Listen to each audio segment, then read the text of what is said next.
Welcome back to Rise to Liberty podcast. Today I am joined by a very special guest, but before I bring them up, I would just like to hurry and drop our sponsor, which is Nadu Shave Company. They have the balls to sponsor this show, and I mean that should be reason enough to hop on this. But there's a reason why our fathers and grandfathers used these single blade safety razors for so long, and they're making a comeback. Stop giving your money to all of these companies that don't really care about you, that are producing China plastic made crap. These companies like Dollar Shave Club, Harry's Razors, Gillette, take your pick. Doesn't matter. All of them are just giving you just absolute garbage, overcharging you. This is a company that's veteran owned and family operated. And like I said, they have the balls to sponsor this show. So go to NADEAUSHAVECO.com and use promo code RISE15 to get 15% off at checkout. Nadu Shave Company, where tradition beats modernity. Now, today's guest, Dana, independent researcher, podcaster, social media influencer. How you doing, Dana? I'm good. How are you? Not too bad. Not too bad. Just enjoying watching everyone yesterday. It was really interesting, the state of the nation, but watching how everyone behaves. It was really interesting seeing how people acted during COVID and then celebrated yesterday like nothing ever happened. It was really, really interesting. Yeah, that's why I try not to pay attention to most current events anymore, because it feels like a dystopian hellscape. And I'm just like, I'm good. Pretty much.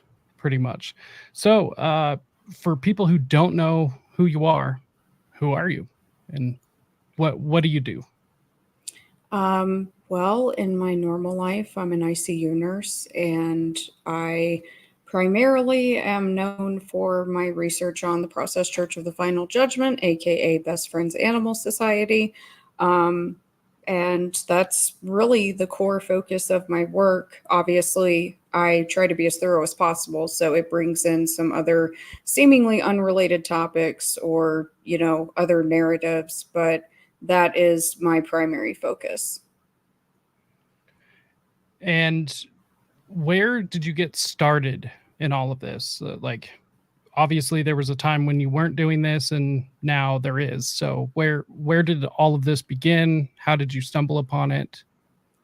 So making content, period, when I got off the road, because I did travel work during COVID, I don't really know what caused me to do it, but I ordered that book, The Brothers by Stephen Kinzer, about Alan Dulles and John Foster Dulles. I just learned that Stephen Kinzer was down in Nicaragua with CBS doing some really sus stuff. So now I feel like all the books that I've read by him are a limited hangout, which is unfortunate. His book about Sidney Gottlieb was a total limited hangout, but I was like, damn it, they're all corrupt. And after I read that, and I was like, what did we do in Vietnam? I didn't really believe it. And then I got Devil's Chessboard. I read a few other sort of parapolitical books. And then Dildo Gaggins on Twitter, he kept posting that PTK meme of the wrestling where like the dude's knocking the other guy out with Program to Kill. And so I got that and Aberration in the Heartland of the Real by Wendy Painting, and basically went full-blown schizophrenic. I started making videos on Instagram first. And, I did some stuff about, just CIA coups. But then when I got Programmed to Kill, I did probably the first chapter or two of Programmed to Kill. And then I came onto YouTube. And I believe you started all of your stuff on Instagram, correct? Yeah. Were they able to silence any of that, or do you still have it up? It's still up. I mean, I was really late to the game because, I think I got off the road probably the middle of 2021. So I'm very, very new to all of this. I've kind of been baptized by the fire as far as the process, best friend stuff. So all of it's still up on Instagram. I mean, they're short, and now looking back at them, I'm like, God, these are so ghetto. But once the reason why I another channel about hypnotism, GHS to Brooks, and the False Memory Syndrome Foundation Scientific Advisory Board.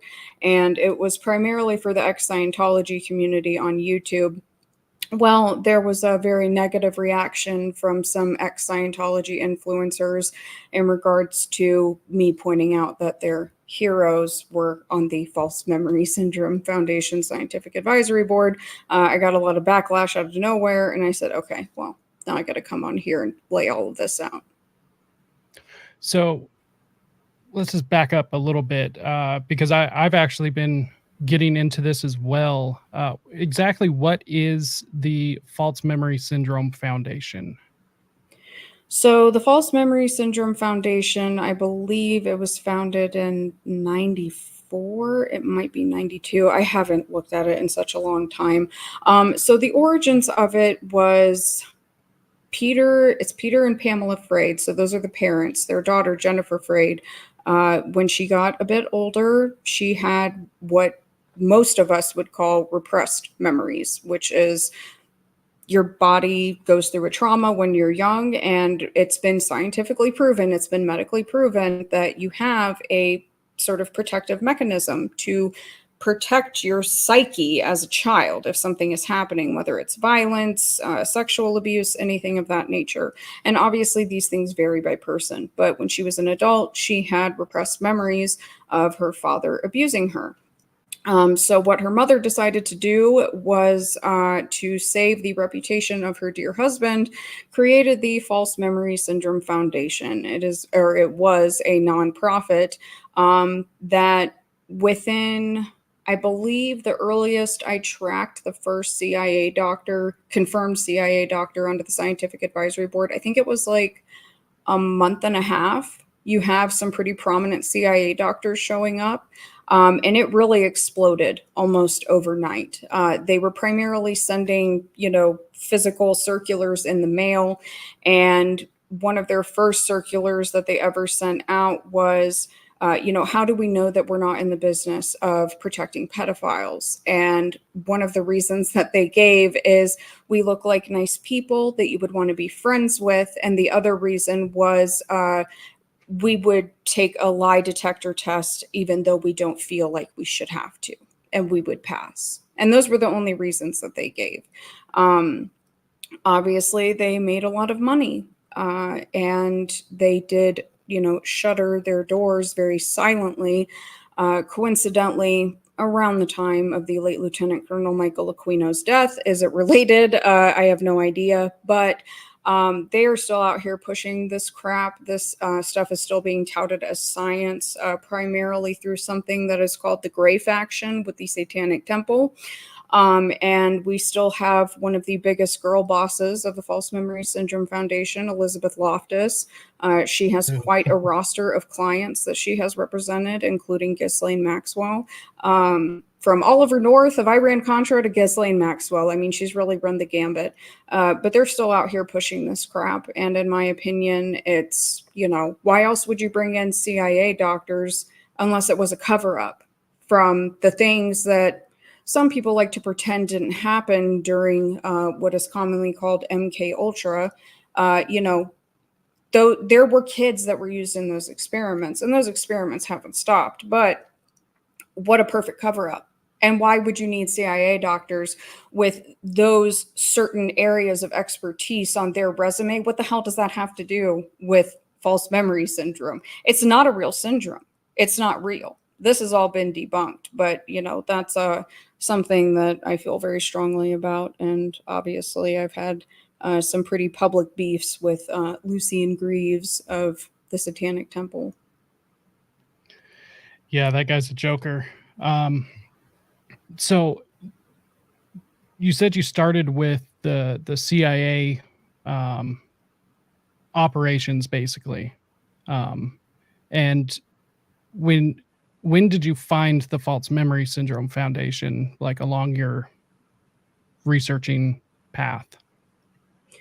In Program to Kill by Dave McGowan. That was where I found it. And, for those who haven't read it, I could not recommend it more.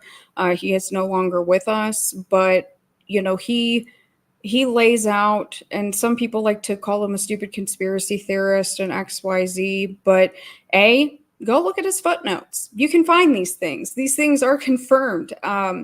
But he lays out the history of MK Ultra, their use of hypnotism, the varying experiments, and the inception of the False Memory Syndrome Foundation. And then you can go and look. I found their really old archive where it shows all of the original circulars, and that's how I was able to track when these CIA doctors were showing up on the scientific advisory board. And it just happened so fast. I mean, you've got Margaret Sanger, you've got Martin Orne, Richard Offshee, you've got Jolly West, and I mean, I think Elizabeth Loftus is a spook. There's technically no proof of that right now, but it's I think that Dave McGowan did such an incredible job. And I actually had, when I was still just on Instagram, there was a woman that reached out to me. And in that book, he talks about one of those online pedophile rings, Wonderland, that was all over the world, but it had started in the United States.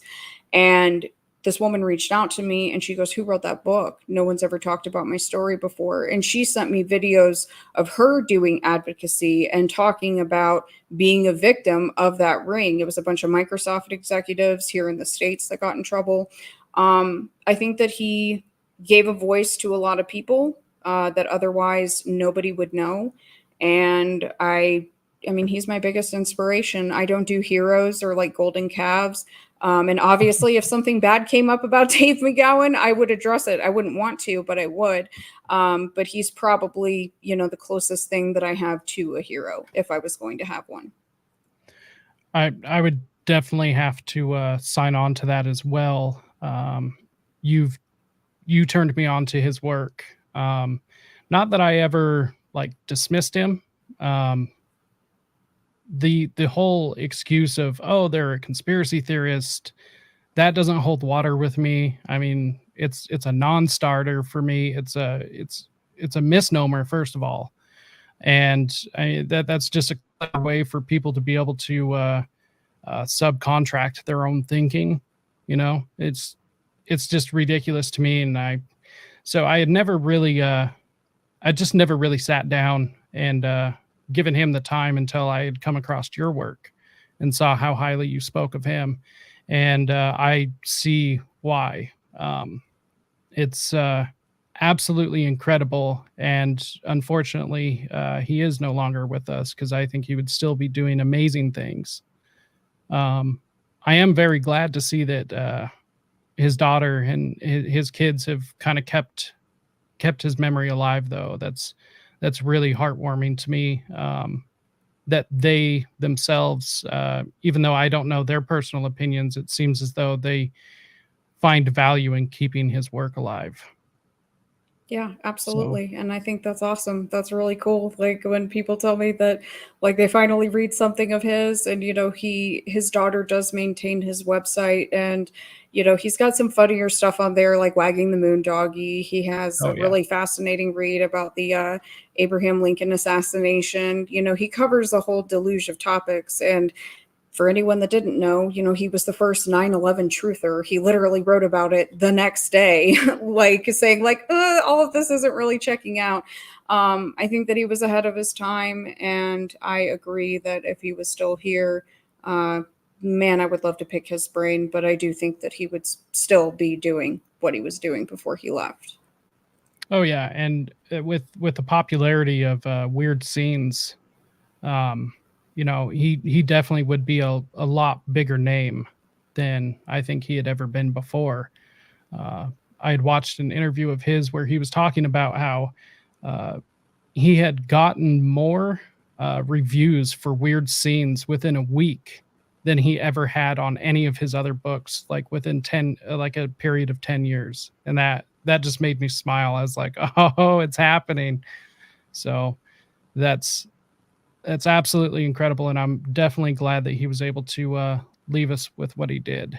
So I agree. And Weird Scenes, I actually just read it not that long ago because people kept referencing it, and I knew the general thesis of it, and I had been looking into more specifically like the Manson scene and the Son of Sam scene, so like those celebrities and things like that. But once I read Weird Scenes, I was just like, it never ends. It yeah. literally never ends. It's nonstop. So I actually did want to touch on David McGowan, and the work that he has, left us. And so, do you kind of want to give like a your synopsis of what Program to Kill is? Sure. So I think the general thesis, and I think that there are a few hypotheses that he draws, and it can be a little bit difficult to follow, but overall, I think that he does lay out a good argument, and it's the framework that I use for my research. Um, is the weaponization of, let's just say, the healthcare system in general. I think that that's easier to say because that would follow through to today, of mind control, whether people believe it's real or not, brainwashing, whether people think it's real or not, MK Ultra, but the weaponization of that.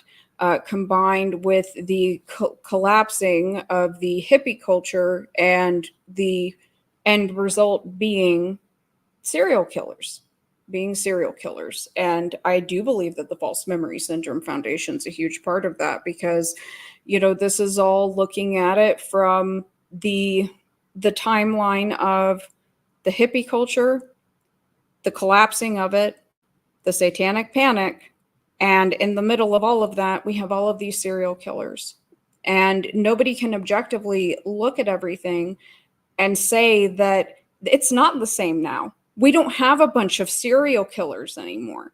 And I think that his other thesis, which I fully endorse, and I think that he was 100% right, I just think it's incredibly complicated, and I'm still trying to figure it out, and I'm certainly not smarter than him at all, is that the intelligence community uses cults, and they use satanic cults, and they are very incestuous with one another.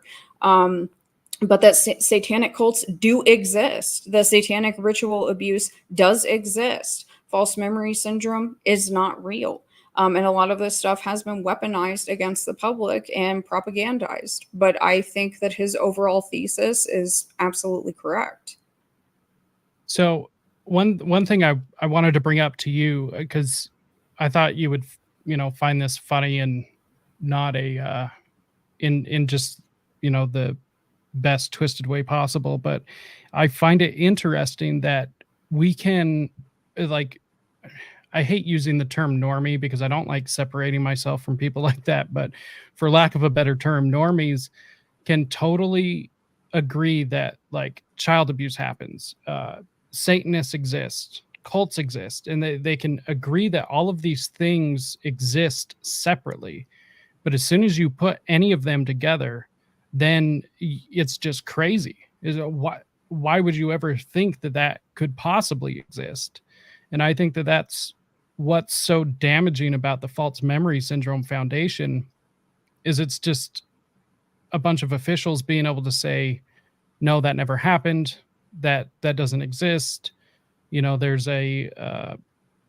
this whole community of psychologists or their counselors that are just instilling false memories, completely made up memories in their patients' minds. And none of this ever happened. I just think that that's really convenient for people who would want to abuse children. It's really, really convenient for them to run cover. Yeah, absolutely. And I think that the idea that Satanists or Processians, because they are technically the same, that they are the only, whether they want to say that they're theistic or not, that they're the only group of people that are immune to such nasty predations is completely ridiculous. That makes zero sense to me. And it's been proven. We've seen things over time, like, to be fair, I don't care for Tom O'Neill, nor do I care for Chaos anymore. I think Tom is a major limited hangout, and I have a lot of problems with him and his research team. But I do think that he at least got to a point where it's okay. Obviously, there was a lot of intelligence activity. Obviously, Dave McGowan came before that and laid a lot of that groundwork too. But the idea that these things are mutually exclusive and that they cannot coexist or be within the same circles is just stupid. It's stupid. And it's also just ignoring history and human nature. And I think that that's part of what the Satanic Panic was supposed to be. It was supposed to propagandize people up to the point where if you're ever questioning a Satanist, if you're ever pointing out any of these things, it's religious persecution. It's you're being a, right-wing Christian extremist, whatever, a theocracy. Oh, looming theocracy, as Lucian likes to say. It's so stupid. But that's the argument that they always fall back on. And my gripe is, why won't any of them talk about Michael Aquino? Why? Because at the end of the day, those charges are still on his record. They were only removed. His wife's name was removed, but nothing was removed off of his. He was a Satanist. You know what I'm saying? Proud and Satanist. he was a prominent, very prominent, one of the most prominent. But they won't talk about that. That's one topic that they refuse to touch. And I've listened to a lot of Lucian, Doug, whatever people want to call him. I've listened to a lot of his speeches. I try to kind of follow what they're talking about. The Satanic Temple has it's not a podcast by the church, but it's someone that is a member of the church, and they constantly have Lucian, William Morrison, other members on.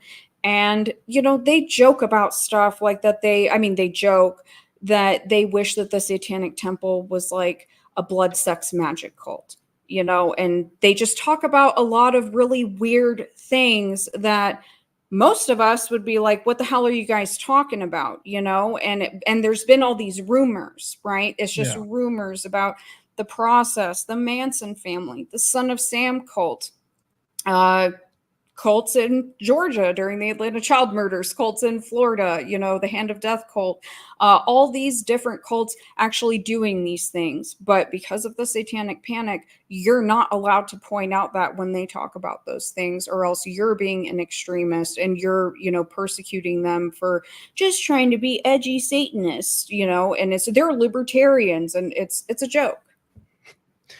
Yeah, that's, what a joke. A blood magic cult. How funny is that? That's just ridiculous to me. And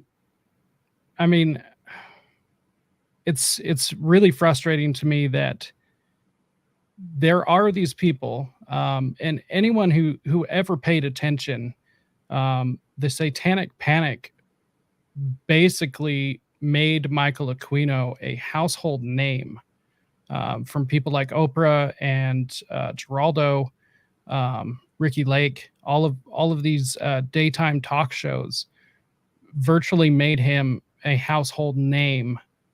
That and all of the media coverage that Anton LaVey got previously, but between the coverage of those two people, it's amazing to me that people are still in denial that, for one, these people exist, or for two, that any of these people would ever want to do anyone harm. It's crazy to me. And through my past experience, I can say a lot of people, a lot of these Satanists are just trolls that want to, troll Christianity, but there's a whole lot of them that are not. There's a whole lot of them that take this very seriously. And whether they put it out in the public or not, they are taking it very seriously, which is why I've kind of always pointed to the fact it kind of doesn't matter if any of this is real, because they're putting their energy into it. It matters if they think it's real, because they're going to self-manifest. And that right there is enough to bring these absolutely terrible things into existence. Even if someone doesn't have firsthand experience, somebody else is going to be inspired to go do that. And I don't normally like, saying one person's responsible for another, because I don't think it's quite that. I think it's pushing around the self-manifestation within these echo chambers. And it really just, it just that, I can't think of a better way to explain it, but it self-manifests. And for people to deny that any of these people actually, one, exist, or two, want to cause harm to anything or anyone, like, it just could never happen. And it's just so fantastical. It's a conspiracy theory. It's QAnon. It's this or whatever, is insane to me. So to follow all of that up, what do you believe that it is that makes the general public deny these sorts of things? I think that's, there's multiple answers to that. So I think first, let's start with Michael Aquino. Like you said, he was trotted out on daytime TV. Everybody knew who he was, but he looked ridiculous. Okay. He had the bat wings. He's going to fly away. He's got like the ridiculous widow's peak. He looks, and I'm obsessivist Lieutenant Colonel Michael Aquino. He sounds completely ridiculous, right? But like, it's almost like he's a caricature of what people would imagine. And so if there was a lineup of people and Michael Aquino's in the middle and a bunch of, for lack of a better term, normies are standing around him, they're still going to pick out Michael Aquino, right? So I think that not only was he engaged in nefarious activity, I also think that that was done on purpose. I also think that that was a recruiting method for him, in particular, for the Temple of Set and for the Satanic Temple, quite frankly. I think that the biggest argument, and I understand it's an unpopular take because I have my beliefs, but when people are like, well, how many people were killed in the name of other religions? We can have that conversation. We all should be intellectually honest about the harm that has been caused in the name of any religion, in the name of any belief. These things are not mutually exclusive. I think that the problem is that there is a lack of acknowledgement on certain people's behalf. I would say, just like there's many shades of Satanists and some of them are just LARPers and trolls, there's a stupid eyebrows. I can't stand them. They're ridiculous. Eyebrows. He's going to fly away. There's also varying shades of, what some people call Christians. And a lot of times, it's kind of the holier than thou, right? And I think that that's very fair. But at the end of the day, there needs to be a very critical evaluation and a serious conversation about the things that have occurred. And that's my issue, because I'm willing to have that discussion or have that debate. But when I present my factual documented argument to the spokesperson of the Satanic Temple, saying they're preaching death, they're preaching kill your parents, they're preaching that any sort of any kind of sexual misdeed, whether people think it's a misdeed or not, that all of these things are advocated for. We still have the court records against Lieutenant Colonel Michael Aquino.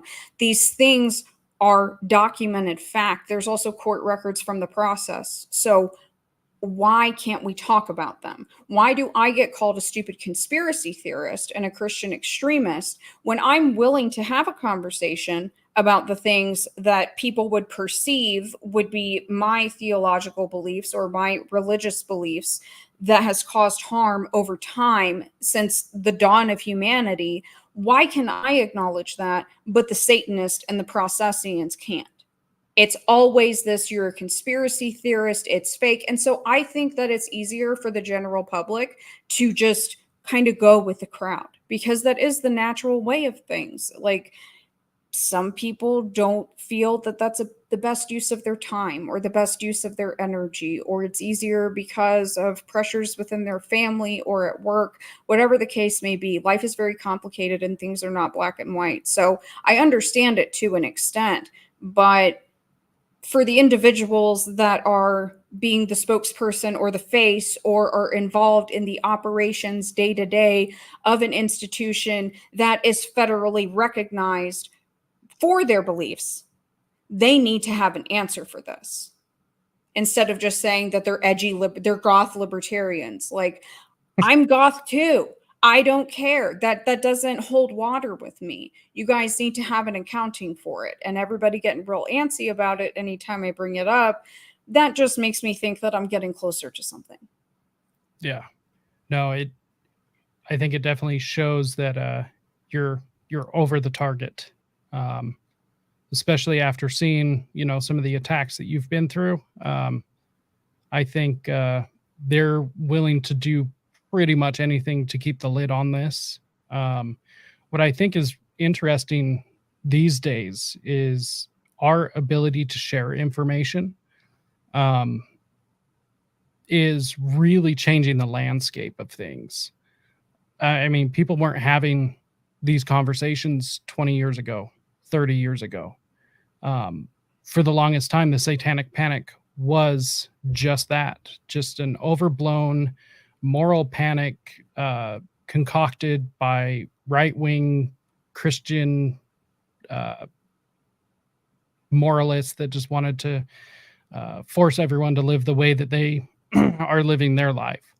And I mean, even just scratching below the surface of that, you can see that that's just not true. It's just not true at all. So I do find it fascinating that our ability to go back and look at some of these things, be able to share it with other people. And I got to say, I absolutely love your Twitter page because it's like one of the best things ever. You put so much work into it, and it's definitely helped me out amongst the research I do as well. And being able to trade information like this, do the things that people don't want to do, because my personal opinion is that one of the biggest reasons people reject this stuff is because they don't know what to do about it. And I kind of carry that over from my political experience. I've told people, the Federal Reserve Bank pretty much runs everything, and basically our money's fake. All of these different things, and I've had people look me in the face, say, "Yeah, I know that," and then literally dismiss everything and say, "So, how about those? I don't know, the Jets or whatever, like some football team." And I do think a lot of it is like, but what can I do? Like, I can't change these systems. And at first I used to get really frustrated at that. And it's like, yeah, but I'm telling you so you can do something about it, and it's still disheartening, and this is in no way to excuse the behavior, because I think we all should be doing something. If everybody does something, then everything's going to get done eventually. But if nobody does anything, then these crimes are still going to continue. And the biggest thing that I see is people's unwillingness to question the cult leader in whatever cult they're a part of, whether it be political, societal, or whatever. Just the absolute dismissal of questioning any sort of a leader. And I mean, you can name any leader of any social movement right now, and it pretty much applies. It seemed to me like Michael Aquino was one of these people. Just that anybody that would question is a dissenting opinion. anybody that would question the official narrative is an enemy, or what do Scientologists call it? A suppressive person. So it's like, I think that's why it happens. Although I still don't see it as right. But I think I would have to agree with you.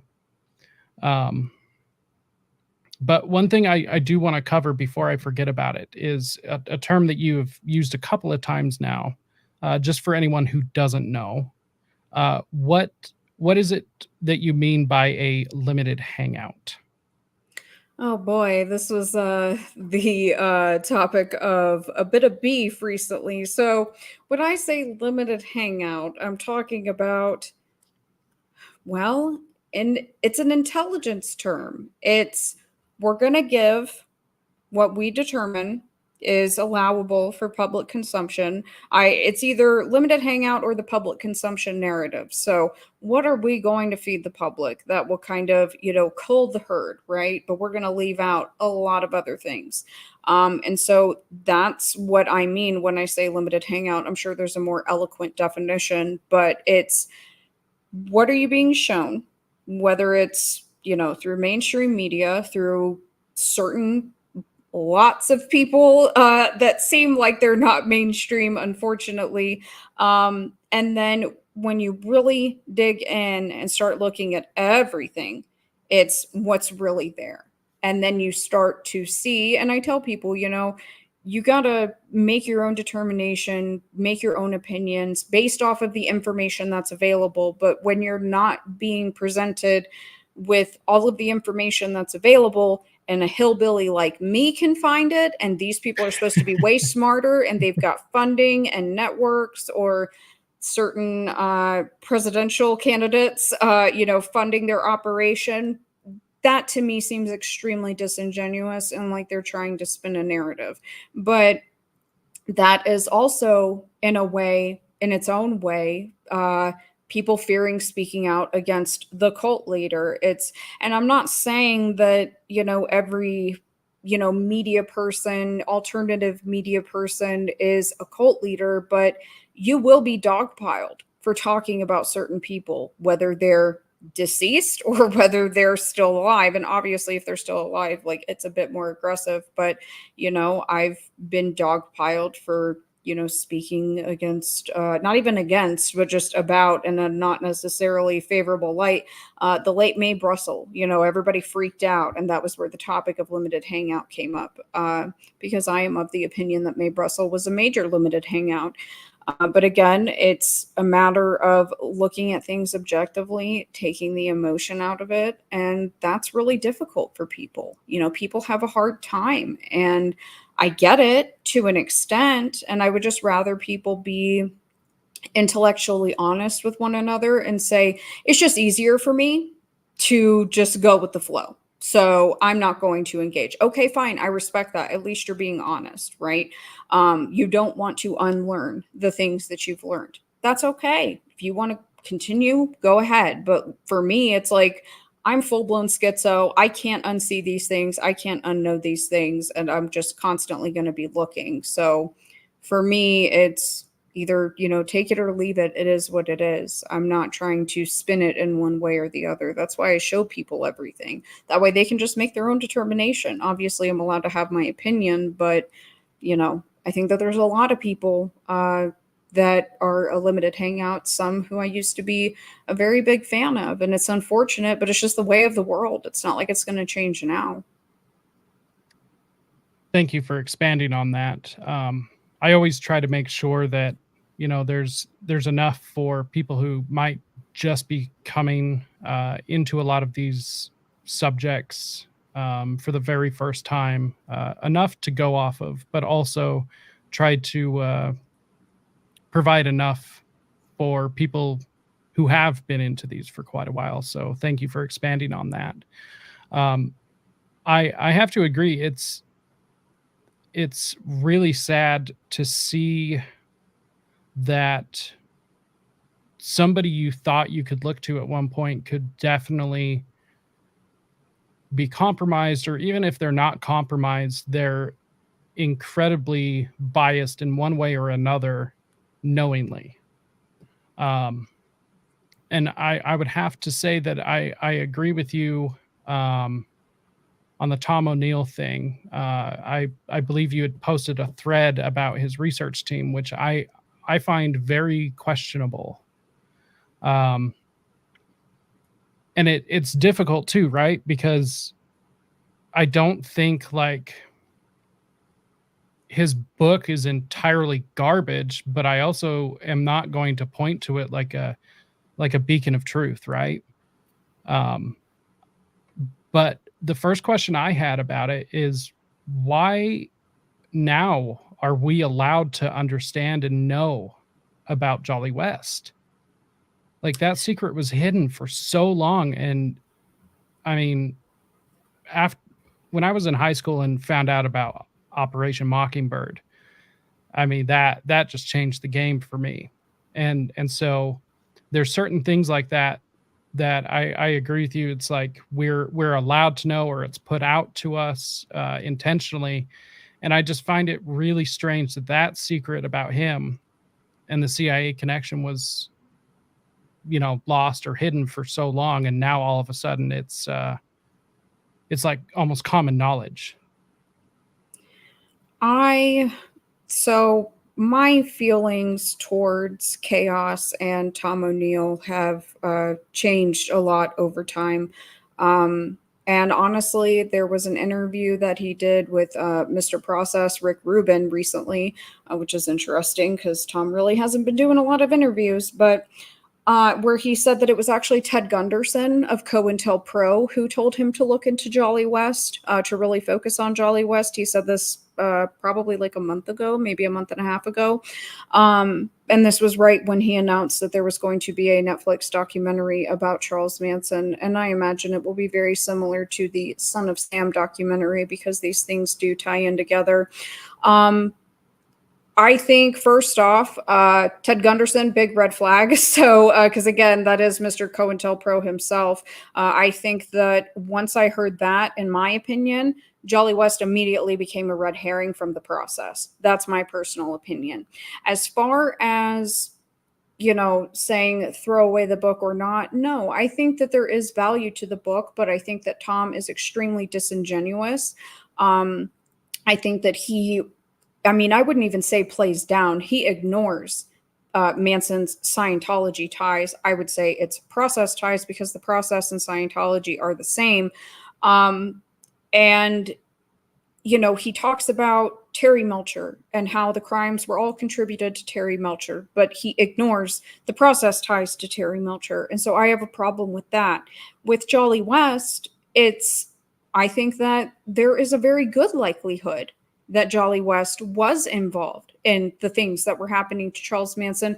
Now, do I think that he was, controlling him? No, I don't think that he was controlling him. I think it's much more complicated than that. I think that there's probably a good likelihood that Jolly West and his peers, and probably George Hunter White, like they're probably hanging out with the girls, having a little bit of fun, and probably providing them with drugs. You know what I'm saying? Because there's the Brotherhood of Eternal Love. There's the Merry Pranksters, Ken Kesey, Timothy Leary. Like all of these people are all around. So I don't think that it's just Jolly West. I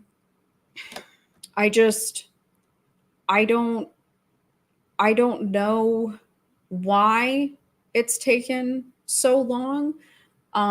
Maybe it wasn't such a key focus in relation to Manson in particular, but man, this many decades later, what a fantastic red herring to distract people from the stuff about the process. Because in my personal opinion, looking at the way that things have panned out over the past couple years, and granted, I'm still very new to this milieu of research, but the Sons of Sam documentary coming out, right? And then we have this disinformation campaign going on YouTube about the late Maury Terry and the ultimate evil.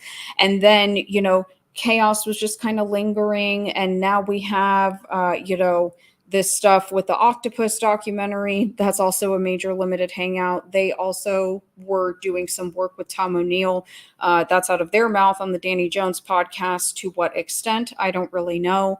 And now we have the next documentary coming out about Manson. And in my opinion, I think that these things were put in this order. What their reasoning is, I don't know, but I feel like Netflix is sort of the government narrative propaganda arm, and they're trying to basically like seal this up and put a bow on it and call it a day, because everything is ignoring the process or saying that it's a conspiracy theory about the process, and we can't blame everything on the CIA, right? We just can't.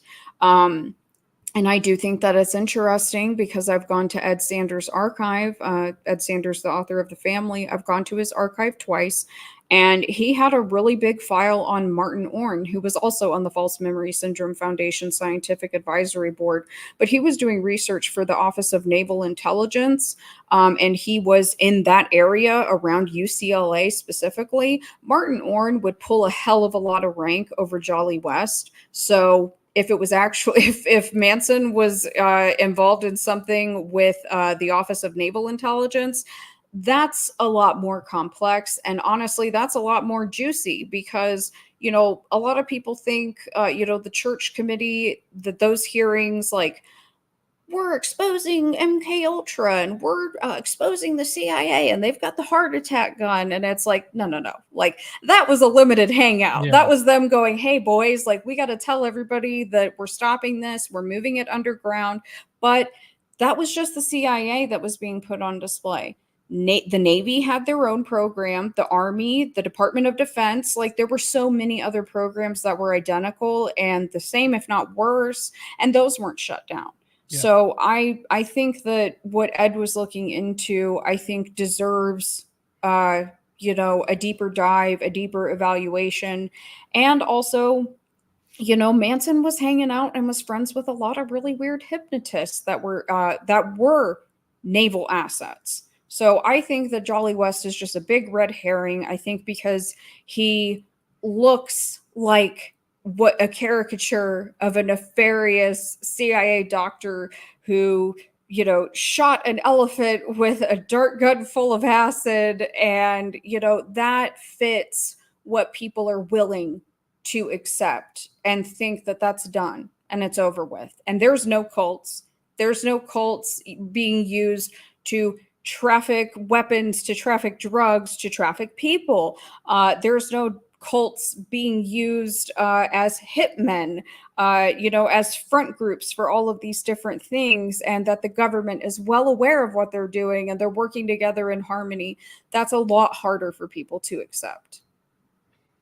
Well, and I find that interesting because it's like public knowledge. And I mean, it's literally a Google search away. I mean, and Google suppresses so much information, but yet this is something that they don't. It's really interesting. You have reporters like Gary Webb, who came out and exposed the CIA's involvement in drug trafficking. And I mean, there's so many points of history that so-called normies like understand, even though I don't think they grasp the depths of it. But they'll be like, oh yeah, the CIA killed JFK, although it's a bit more complicated than that, but they'll accept that. Or they'll just be like, oh yeah, they totally ran drugs. Or, you know, Operation Fast and Furious happened. Yeah, totally. And then like, they don't put any of this together. They don't like connect any of these larger incidents or these continued operations along with people who are known for committing criminal activity. I have a friend that recently that had dropped a article. His name's Ken Silva. I've shared it on my Twitter before, and he just released an article proving that COINTELPRO and PACCON has continued. And the FBI is directly involved with setting up Nazi rallies with the intent of finding out who these people are, increasing numbers, starting surveillance, and all of these things. And I mean, this is public knowledge. It's not like he has some, top secret information or anything like that. Like, this is just stuff he was able to find by doing the work to find it, and they don't even hide it. So I find it incredibly interesting that even with the cult connection, I mean, all you have to do is just look at things like Jonestown, and that puppy glows. Oh, it glows so bright. And I mean, even if all of these connections, if people don't want to say for definite, like, this is this 3-letter agency doing this, even just having these connections should be enough for people to question exactly what's going on. And the fact that people don't even question this readily available information is really concerning to me. And one thing I wanted to point out real quick, why I view you as a legitimate source of information, because you do this thing where you keep your personal your personal opinion and what you find in the documents separated, and you always bring up that this is my opinion, and I think that that's incredibly important for journalistic integrity.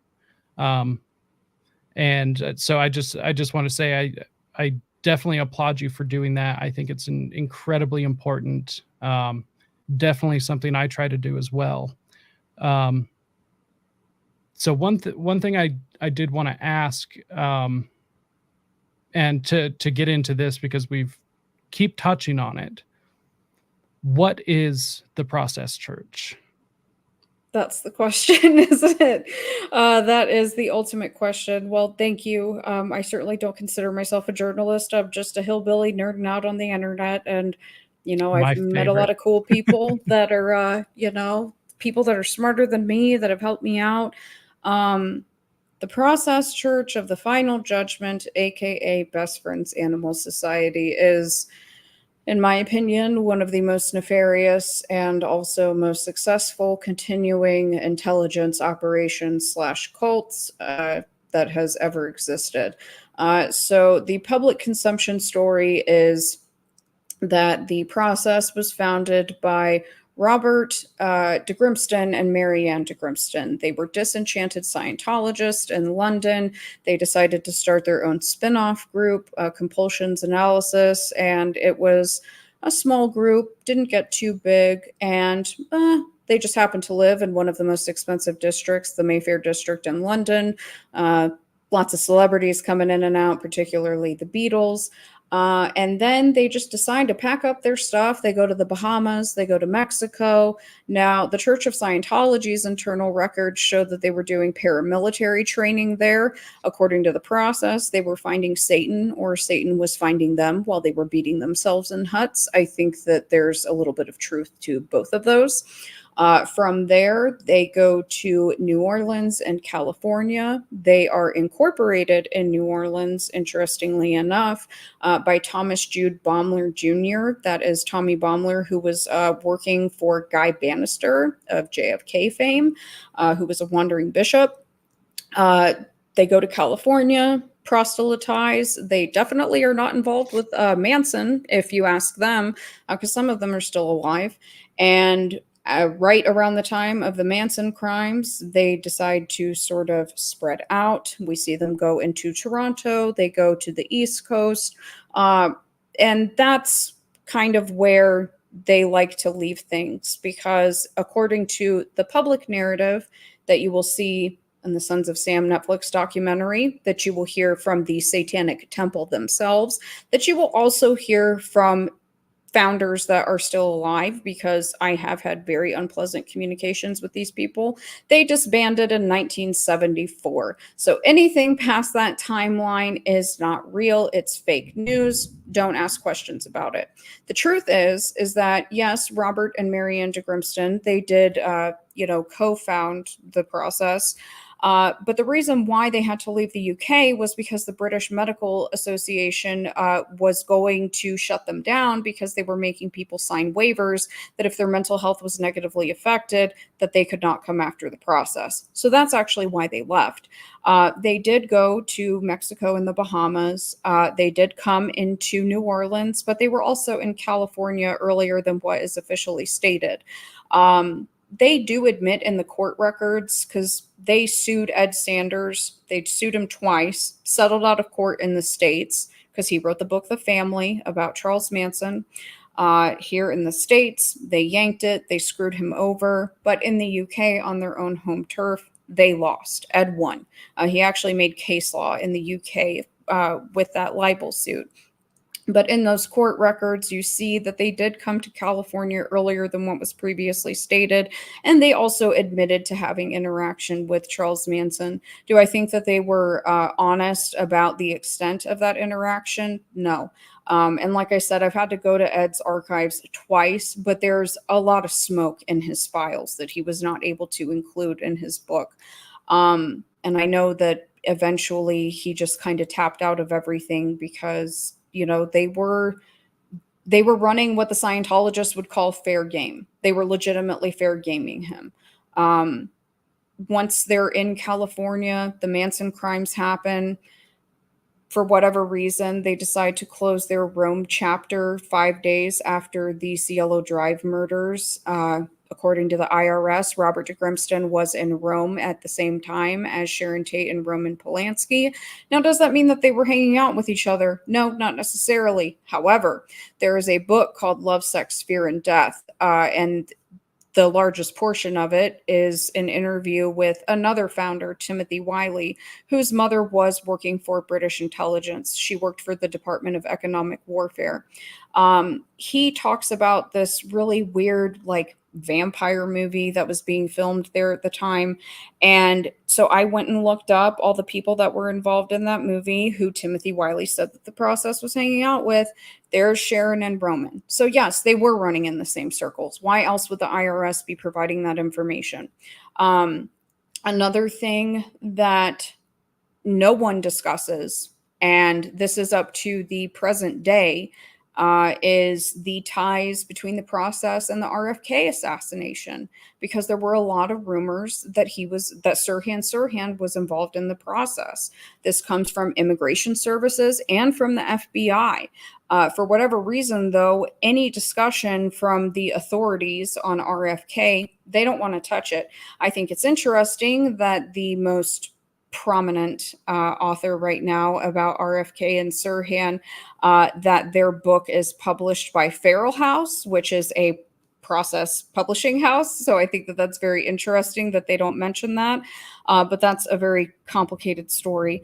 From California, as I said, they kind of moved their way over to the East Coast, and they're very prominent in Boston, Cambridge. They're very prominent in New York. And they say that they're absolutely not involved with the Son of Sam. I would highly disagree. I think that it's very complicated. I think that there's a lot of things to uncover. And in uncovering that, I think that people also need to consider how many people died during the time of these investigations that were going on. Like I said, there's still an active disinformation campaign going on right now about the Son of Sam. And about the process's involvement. You will be called a stupid conspiracy theorist. There will be people that will dogpile you X, Y, and Z. And then, while they're in New York, right after the Son of Sam, close to it, they kind of move their headquarters down to Georgia. What's going on then at the time? The Atlanta child murders. There's also the Hand of Death cult in Florida. I think that there's an argument to be made there in regards to their involvement. I just haven't been able to peel back enough layers of the onion yet.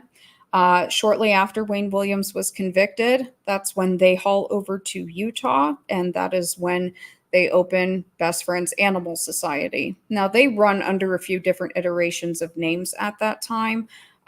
Their belief system from the beginning was always animals are perfect, they're pure, they cannot be harmed. Humanity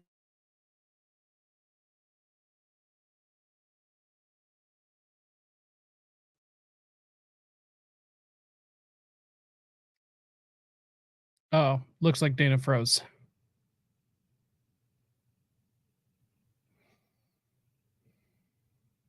Okay.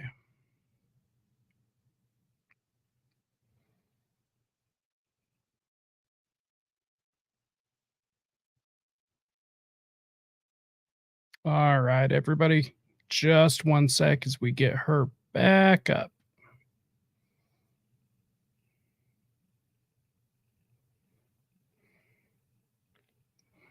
Let's see, she might have had to. It happens. It happens. So she just dropped. She will be right back. While we're doing this, everyone do me a favor, hit that like button, hit the share, hit the subscribe. Uh, I can only have awesome conversations like this if we can get this out. And that takes every single one of you sharing this. Unfortunately, our big tech overlords have decided that things that I want to talk about or bring to an audience does not jive with a lot of what they want to do. So they like to shadow ban. So definitely make sure and hit that like, subscribe, hit the share if you're finding value in this conversation. And let's see, we'll get her back in just a second. So, one thing I did want to bring up is, let's see here. I had this brought up in the background. She had brought up how it kind of seems like a lot of, oh, here she is. Sorry, All guys. right. I There don't you are. off. I'm so sorry. Oh, you're fine. You're fine. So, oh, and you were on fire too. Well, I mean, I could be dramatic and say that that's why the internet cut out. I have no idea where it cut off. So, Oh, I I couldn't think it even was tell you. humanity is the devil is the last thing I Yes, remember so saying. you were right, talking about best friends and the different iterations that they kind of go under, and then right after that, it kind of just froze. Okay. So the different iterations, their belief system is animals are pure, they cannot be harmed, humanity is the devil, and it must be destroyed. They always had four gods, though. They had Lucifer, Satan, Jehovah, and Christ. And they sort of like whittle their way down as they're moving through this timeline. But they get down to Jehovah. They're at least being theologically honest, and because Jehovah is end times technically. But the animal advocacy part has always been there. That's even in their old magazines, their process scenes magazines. At the end of every one, it says end vivisection, love animals, end vivisection. That's always something that they're pointing out. And for people that are semi-familiar with them, they usually have Alsatians, which was Hitler's favorite dog, right? Because these people are Nazis. They're actual Nazis. I don't use that term like everybody else does, where you're a Nazi, you're a Nazi. It's no, they're actual Nazis. But they go to Utah, and they are one of the biggest nonprofits in the country. They are certainly one of the biggest animal advocacy, whatever you want to call it, sort of groups. And their whole thing is no kill. They want to go no kill by 2025. So that is next year. And that sounds good on its face, but just like everything else, if it sounds too good to be true, it usually is. They get real lawsuit happy. They have previously, when people point out the cult connections with best friends. There was a big uproar about that in, I think, 2004. And in regards to, saving all of the animals, I'll give you probably the best example because it's still sort of mired in controversy. So obviously, a lot of people know about Michael Vick's dogfighting ring. Well, best friends they wanted Vicks dogs, but they would only take Vicks dogs if they got almost $19,000 per dog. What did they do with the dogs? I don't really know, but there are rumors, and it's still just rumors at this point because I have not been able to find a death record, just like an official death record, despite how hard I've looked. And this actually came from Timothy Wiley, the gentleman that I was talking about earlier, that Marianne de Grimston was mauled by Vic's dogs, mauled to death on the property of best friends. There's really no proof of what happens to the founders' bodies when they pass away, since these people have gone to Utah. It's very bizarre. Most of the obituaries are only on the best friends website. I think that there's a lot of nefarious stuff going on there in Ed Sanders' files. He has I think it's the Utah State Police. It's a crime report. They were doing a pretty long investigation, and there's also an FBI file out there on them. It's heavily redacted. That shouldn't surprise anybody. Where back in, I think, the very early 80s, they were using enough electricity to power a small town at that time, just on their property, and they were threatening to shoot down people with cruise missiles if they flew over the property. And when they were getting tours of the property at the time, you didn't see any animals. So what are they doing there? I don't know. I have a few ideas.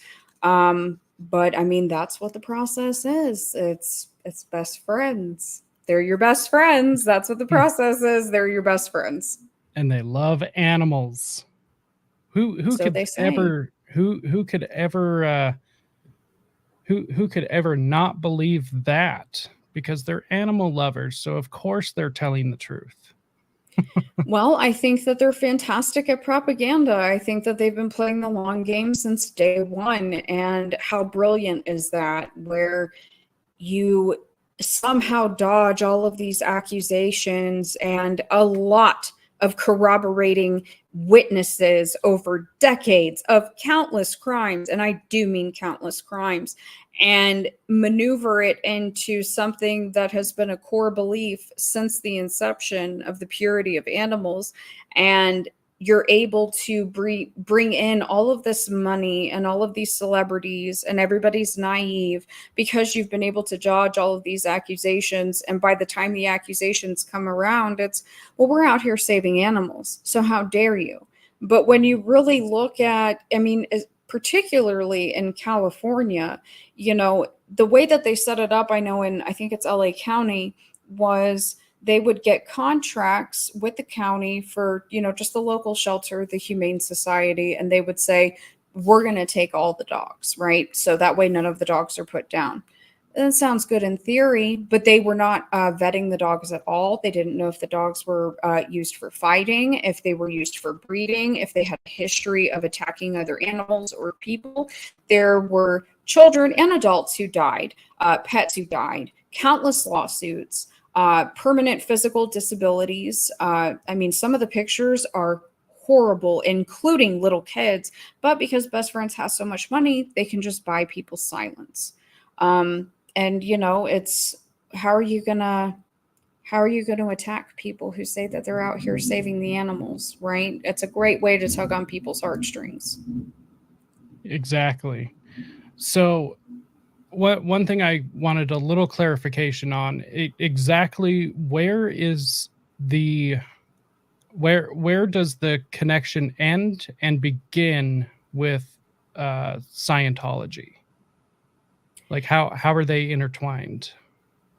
So the truth is that Robert and Marianne were Scientologists. Okay, so they were in the UK. Hubbard was there at the time. There are varying rumors and reports, but nothing has been confirmed that, you know, Marianne was his right-hand person, that Robert was his right-hand person. It's still to be determined.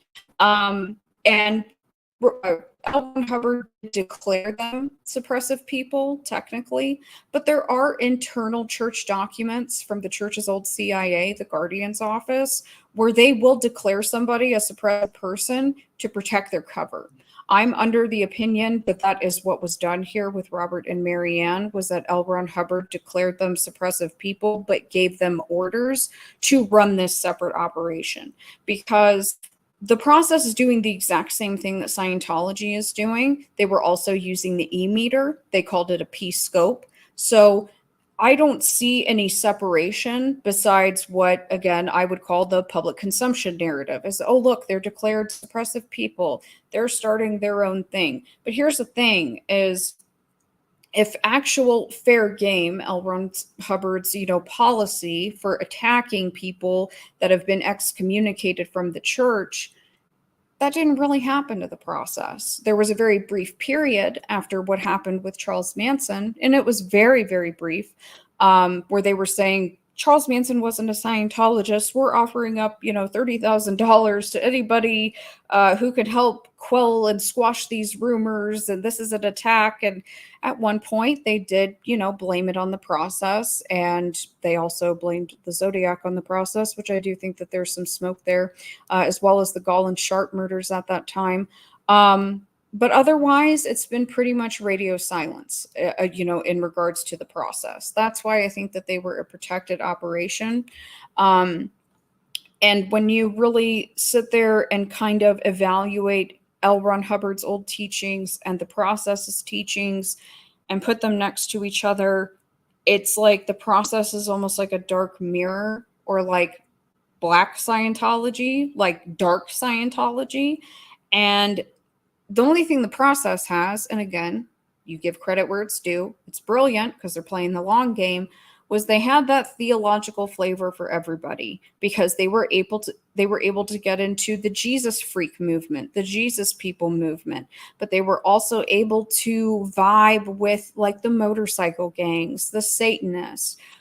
They infiltrate every single movement as they're moving through all of these iterations, and they're able to cloak themselves that way. But at the end of the day, it's still the same. And, even with like Charles Manson, there was an e-meter at Spawn Ranch. Well, was it an e-meter or was it a P-scope? You know what I'm saying? Because they're literally the same thing. They just changed the name. And, Lucien Greaves has an e-meter at the Satanic Temple. And I'm like, that's a P-scope. That's a P-scope.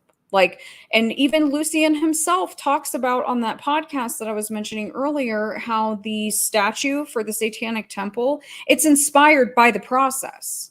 It's the reconciliation of opposites, as Doug says, which is verbatim literature out of the internal teachings of the Process Church that I got from Ed Sanders' archives. So that's why I say, we have Scientology, we have the process, and today we have Best Friends Animal Society, and then we also have the Satanic Temple. These are the 4 pillars of what the process is now. And I mean, that would kind of make sense, especially with, I believe you said that they have 4 gods, correct? Does kind of make sense, right? So, I mean, really, they would be running organizations backing up each entity or god they worship, and so it does rather make sense, especially to me.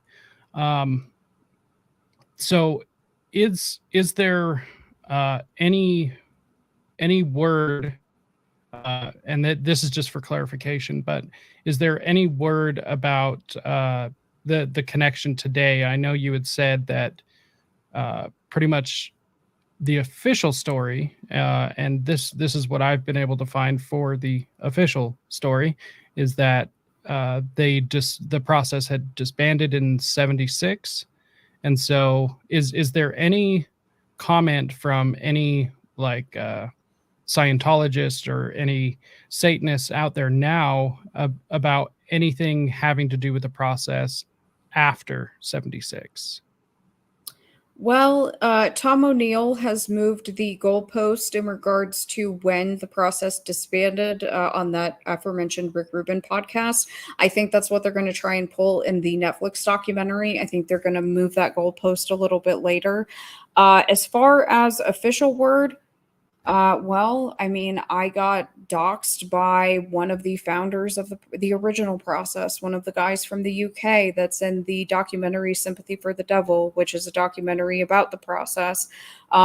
These people still say the same thing. They're not around anymore. They're disbanded. You're a stupid conspiracy theorist. So that's what they all say. But they've also doxed me. They've gang stalked me. They've made a fake YouTube channel where they pretend that they're me, pretending to be a Processian.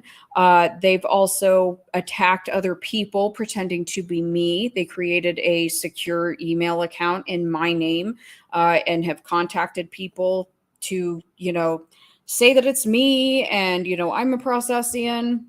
They've even Lucian Greaves himself has reached out to somebody who's very well known by a lot of people, providing very personal information about my family and insinuating that I'm part of like some like Santeria cult in Mexico. Like I'm involved in some like drug trafficking, like I don't know, weird cult. Like he's made a lot of weird insinuations, but actually put out personal information about my family. So I would say that's the best that you're going to get is that they disbanded in 74, maybe 76. Who knows? Whatever they're going to say in the next Netflix documentary, that's going to be the official party line.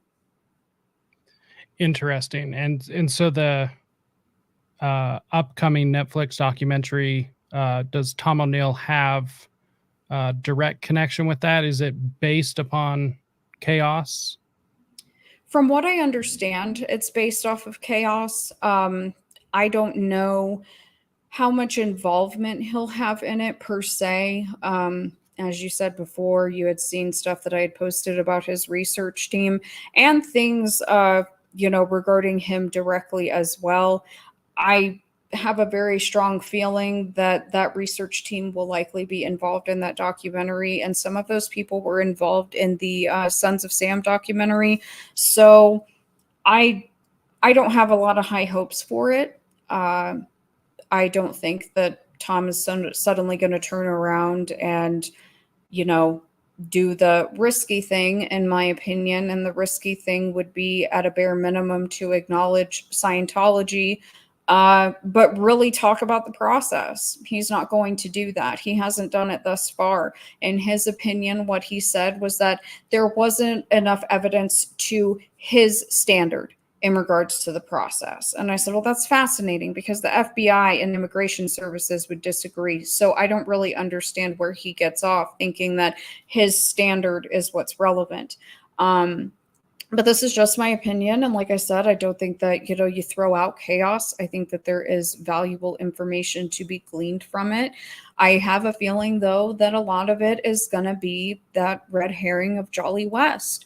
And again, Jolly West is a caricature. He is easy to blame. He's like a boogeyman. He's like scary Santa Claus, right? But there are other people like Martin Orne and other doctors that people may not have heard of who were a lot more dangerous and caused a lot more harm than Jolly West. So I think that there's a couple of, sort of cleanup jobs going on there, as far as like, we're going to put a bow on MK Ultra and Manson at the same time, and we're just going to leave it be.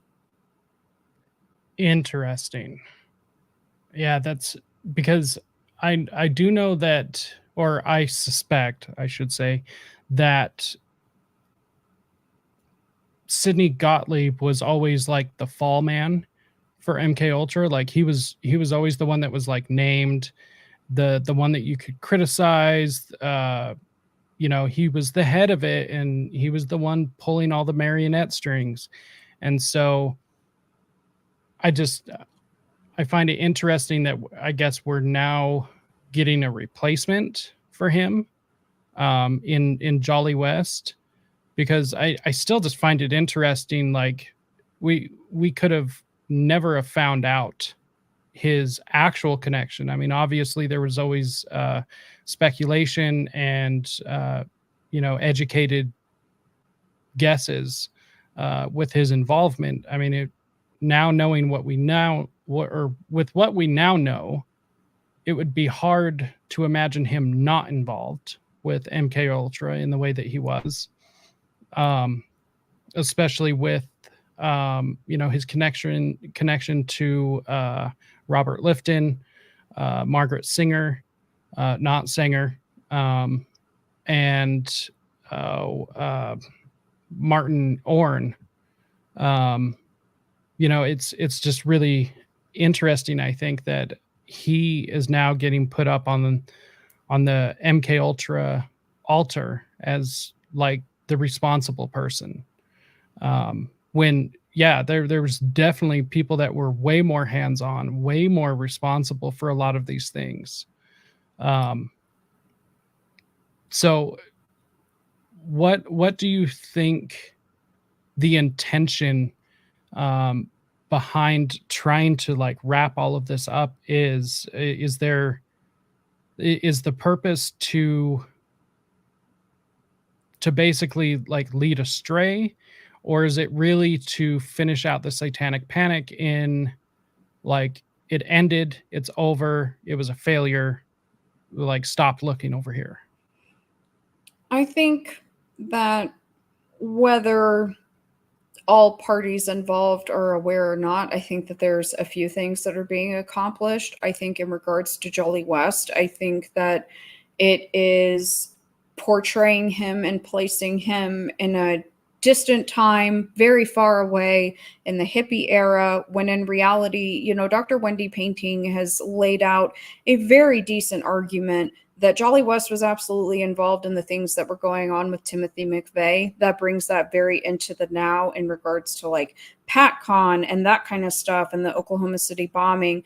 And so I think it's almost, excuse my French, I think it's kind of shit coding the stuff that she's been able to bring to the fore, because those arguments are kind of parallel in regards to, is it Jolly or is it one of his underlings? And it's the same thing with Timothy McVeigh. It's like, is it Jolly or is it one of his underlings? Because in the Manson trials, Jolly West underlings were heavily involved in the Manson trials of all parties involved. There were people that were doing research for him and with him who were testifying on their behalf at that time. In regards to, you know, kind of like the Satanic Panic being over and done with, I think that's something that they're always trying to do. I think that that was something that was trying to be accomplished very heavily, and I think hasn't paid off as well as they thought that it was going to with like the West Memphis 3. You know, I think that that was a huge, like, this is the result of Satanic Panic mindsets. And it's like, no, it's not. So I don't really know what angle they're going to go with this documentary. You know, are they going to just put a bow on MK Ultra and try to lock Jolly away in this time of the hippie culture? Or, you know, is it cults and mind control and all of that is completely done? I mean, I have no idea. It could really go one way or the other. I feel like it's going to be another one of these really big attempts to propagandize the public. And, you know, it was unfortunate what happened with the Sons of Sam. You know, it was a character assassination of Maury Terry. I think that ultimately this is going to be a character assassination of Ed Sanders. That's my personal opinion, because his research team has literally called Ed Sanders Satanic Panic Ed Sanders. You know, that he was always doing the same thing, feeding into the Satanic Panic. And it's like, that's not true. I have his files. He has police reports. He has all kinds of crazy reports. He has communications over decades with some of these officers, communication with the FBI, communication with immigration services. Ed was onto something, and that's why the process lost on their own home turf. So anybody that's not going to bring the process into the conversation about Charles Manson, and people want to focus on the CIA and Charles Manson, I feel that they're being disingenuous, because you can't blame everything on the government. You know, you can't blame everything on, like, it's some weird, like, this is all like government eraserhead stuff, right? Like, you can't do that. That's not reality. These things can be true at the same time. The government can be involved. There can be nefarious research going on. There can be other things going on, but there can also be a cult involved that believes in killing people and sacrificing animals and having like blood sex ritual orgies where they put LSD into the animal's blood, and that's what they're drinking before these orgies. These things can be true at the same time. They're not mutually exclusive. So one thing I wanted to ask you about what your opinion is, because I believe this is the newest iteration of Satanic Panic, or the newest iteration of the weaponized term conspiracy theorist, is in my opinion the very clearly psyop QAnon. Like, what why is there a, and this might be a stupid question, but why is there an effort to try and tie it to something that is so clearly false? A, there's no such thing as a stupid question, except for the one that's not asked. B, QAnon is, man, I remember, okay, so I got to give you context on QAnon. I was on the road, right? So I get off the road, I come home from COVID, and I get a call from one of my family members. And they're like, the power's going to go out for 3 days. The military's taken over the White House, but don't worry, it's going to be okay. And I'm like, what the hell is going on? What have you guys been doing this entire time? Like, I didn't understand that this had been a thing, and that, like, everybody's a body double and everybody's been executed at Guantanamo Bay, and like the dumbs, and like, and I'm just like, what is happening? Like, what did they put in the water? I agree that Q or QAnon is a very psyopy, legitimate psyop, an appropriate use of the term, sort of reinvention of the Satanic Panic. And I also think that it has been, and it's been wildly successful, I would argue, training people to not trust their own eyes and their own instincts and the things that they hear and the things that they see. I think that there was a lot of conditioning, people being stuck at home, and, you know, believing these people that were coming on, and, you know, basically telling you to not trust your instincts, your eyes, what you are actually seeing, use your discernment, right?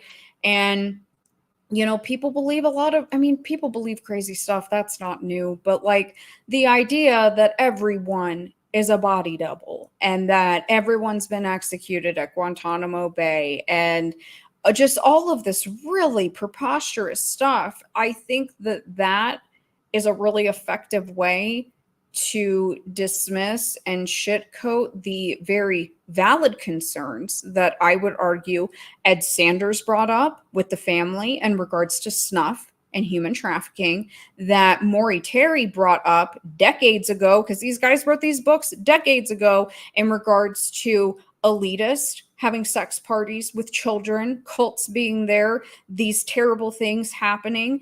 There's a former detective from New York, Mike Codella. He talks about this, and he's a very respected detective, where he talks about this cult in this very specific case that is related to the Son of Sam, though everyone will tell you that it's not.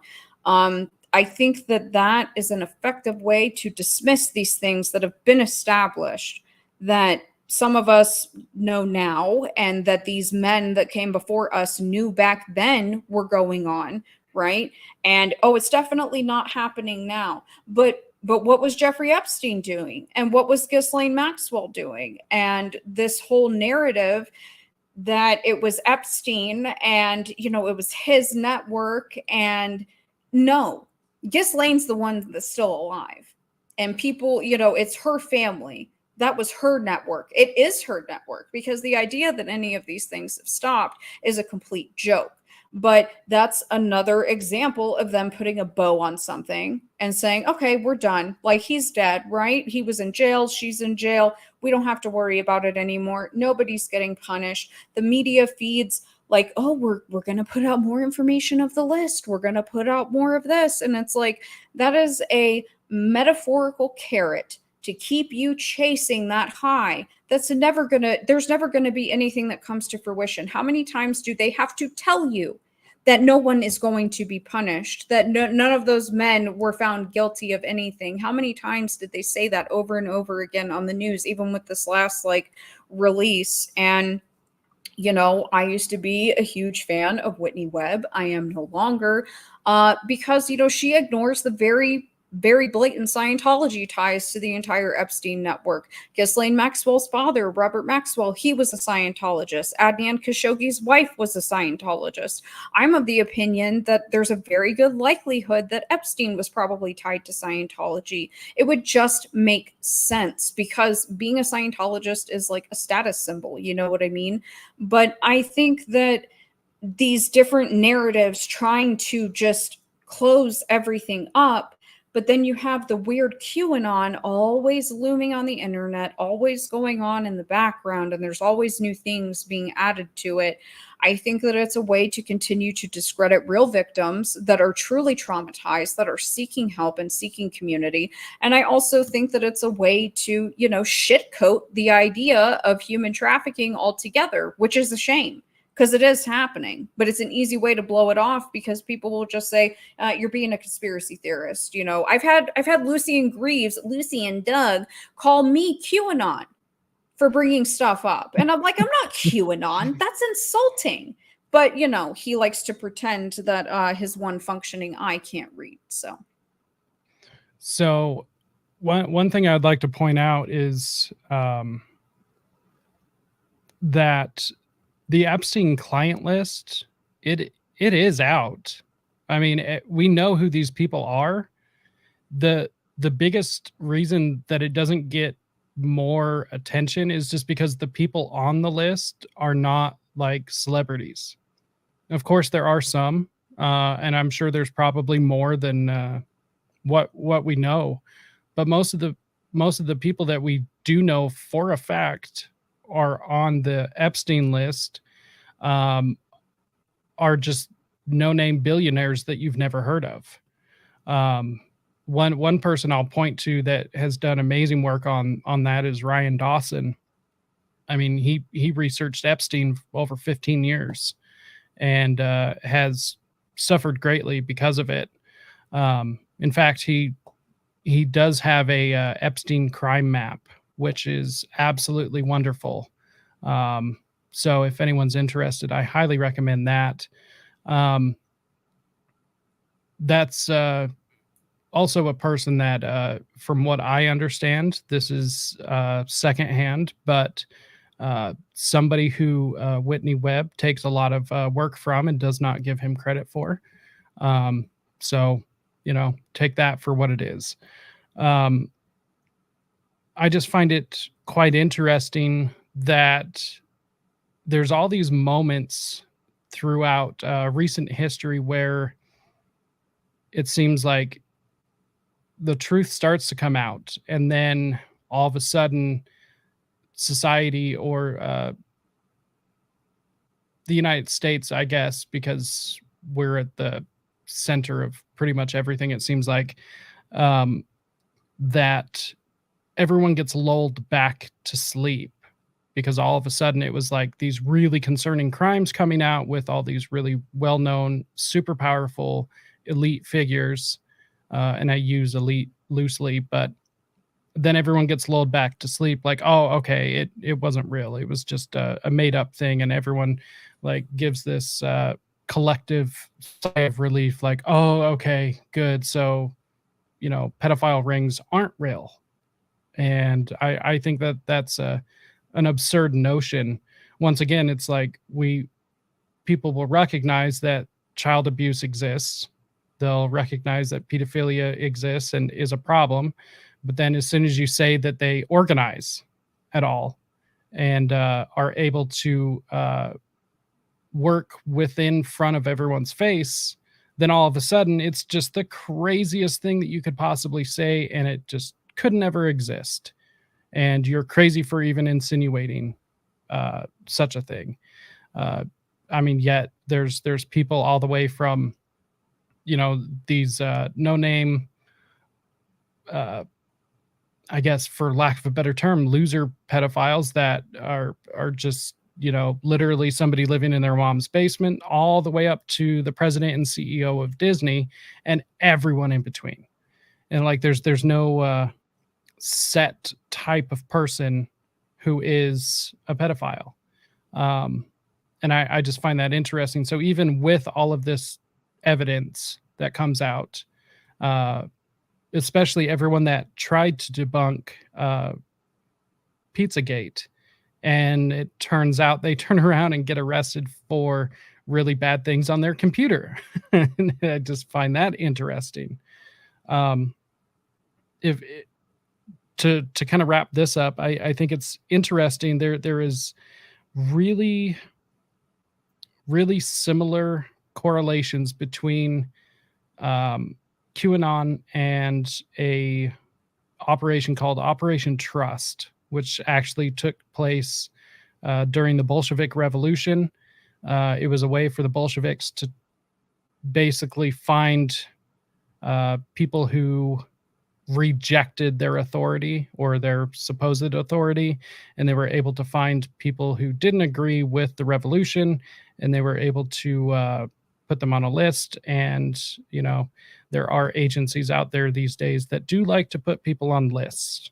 So something to keep in mind. Operation Trust is definitely something to look into. There are some very stark parallels between the two. We'll start wrapping up here, but I did want to ask you just a couple of quick more things before we do end up closing up shop.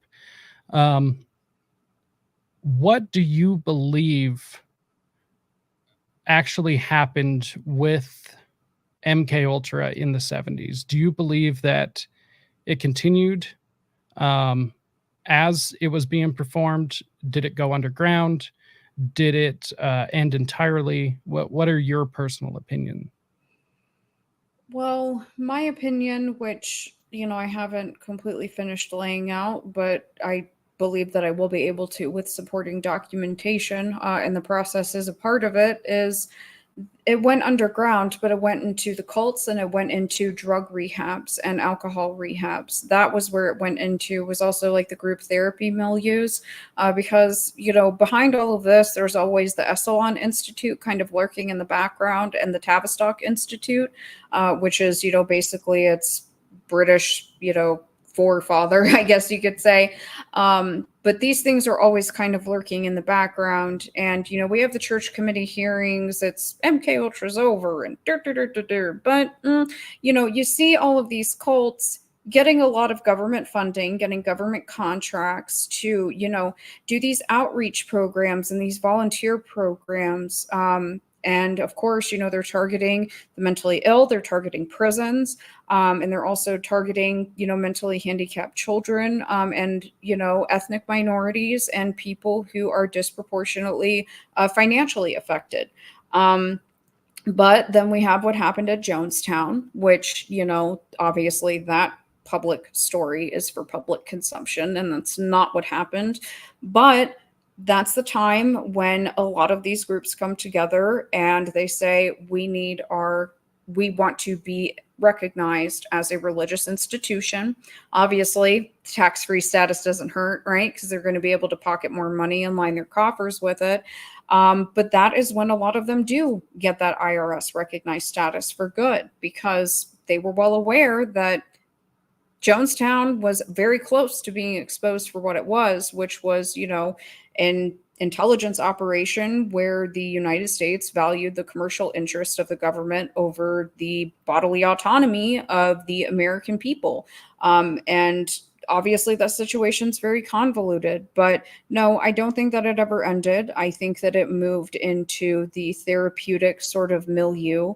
And it's astonishing when you look at even a lot of the sort of trigger words of today, including the word triggered. A lot of this stuff is rooted in Esalen. A lot of it. A lot of Maoist struggle sessions are at the root of a lot of this. So it is interesting, but it hasn't stopped. And I mean, I don't think it's ever going to go away because, there's unfortunately two sides to consider. There are institutions and groups out there that do help people who need to be helped. I'm not saying that there's not people who don't need help.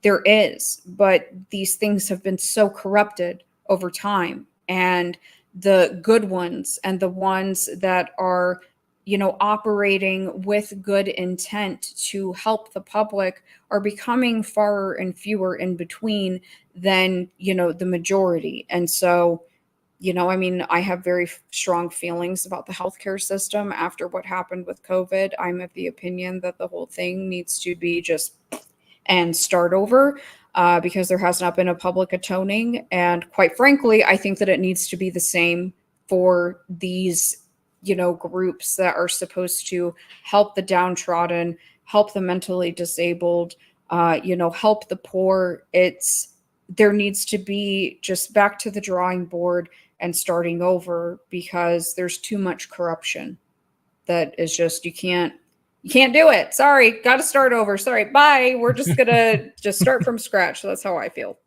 Yeah, I can definitely agree with you on that.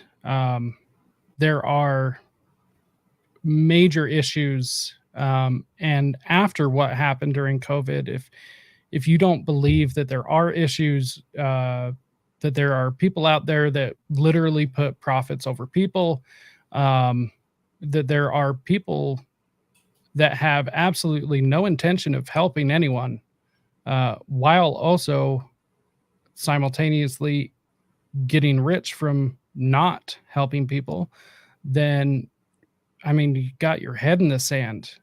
How much more obvious does it have to be that there is, while there are definitely good people within the healthcare system, I think you are a good example of that the system itself is rotten.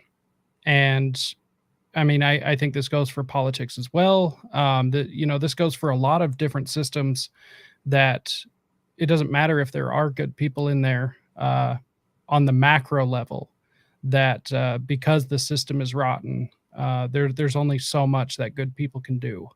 And for us to get a system that actually truly helps people the way that it needs to, we do have to tear down and start over. And there is absolutely nothing wrong with that. I think one of the biggest things, at least politically speaking, there's groups of people out there that want to, tear down the system and stuff.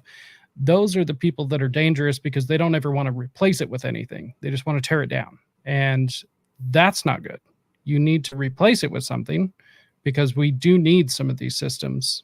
And that is painful to say as an anarchist, but it is what it is. So what I kind of wanted to end on was something that you and I have in common, and that's the David Hamlin case. Where did you come across it? What kind of brought you into that, and what, at least on the surface, are your opinions about this specific case?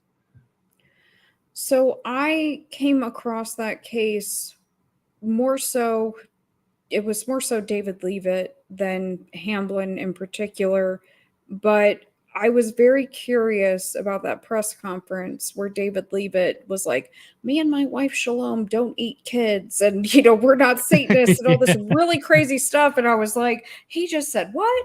And so I wanted to know about Nicholas Alaverdi and Nicholas Rossi, the person that had accused him.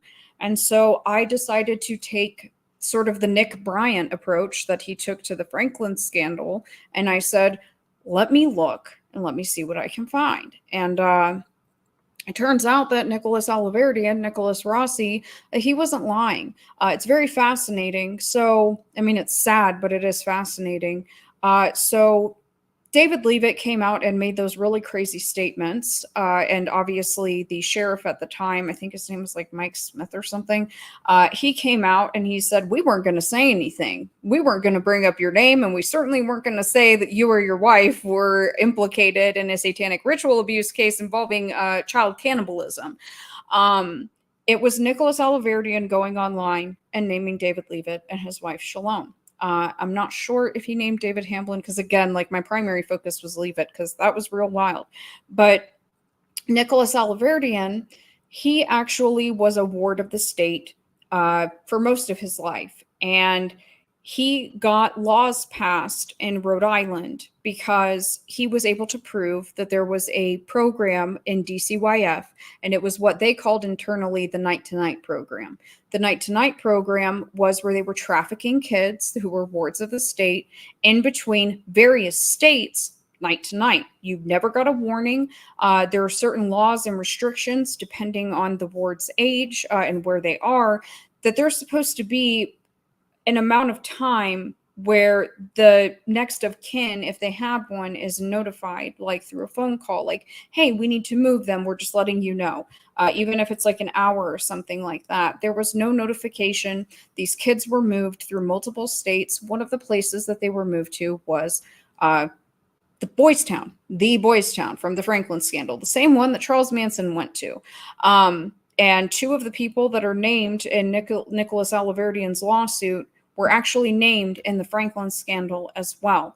And the officer that allegedly got Alicia Owen pregnant from the Franklin scandal, the cop who was involved in a lot of moving kids around with Lawrence King, I've got him with the Levits in Ukraine as well. He was a part of their, I think it's the Levit Institute, where they're bringing democracy, like before the color revolution, before the orange revolution, where they're over there doing God knows what.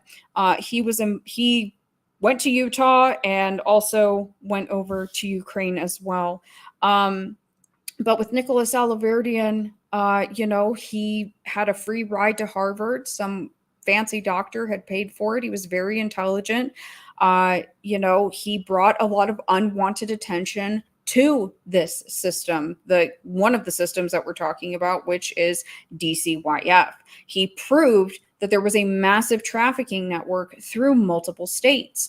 And there were, I think, like 16, state representatives who spoke on his behalf. Like, he was all over the news. Obviously, a lot of unwanted attention and a lot of legal problems started coming his way. And so when I saw David Levit painting him out to be this notorious rapist and just the most dangerous person, I was like, I'm going to see what this kid is saying, and I'm going to see if I can prove if any of it is true. And you can find the court records. They're out there. I have them. He wrote a book about his entire experience. I found that. You can find him listed, under Harvard. It's in the Wayback Machine.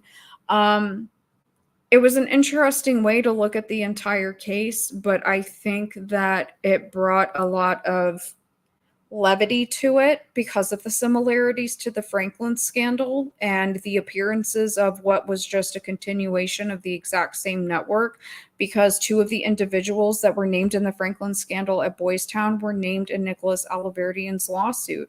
And obviously the testimony that has come out that Nick Bryant posted on his website from that case against Hamlin, against the Levits, against these other power players within that church is absolutely horrific. It's completely, it's a monstrosity, the things that are detailed in there. And I don't think that it has really gotten enough public attention. Obviously there's a lot of people who know about it, right? But it's like, that should be headline news, front page, top of the hour, like, this is what's going on, and it's not, because just like these other cults, religious institutions, whatever you want to call them, they have a lot of money. They have a lot of money, and they have the blessing of the Vatican, and the Vatican is the top of the food chain, period. Massimo Intravigne, he is a Catholic extremist, but he's also, I guess you would say Vatican intelligence, who spoke up on behalf of the LDS Church being able to maintain the sacrament of religious confession, regardless if it included abuse of children. He said that that would be a violation of that divine relationship between the confessor and confessee, whatever.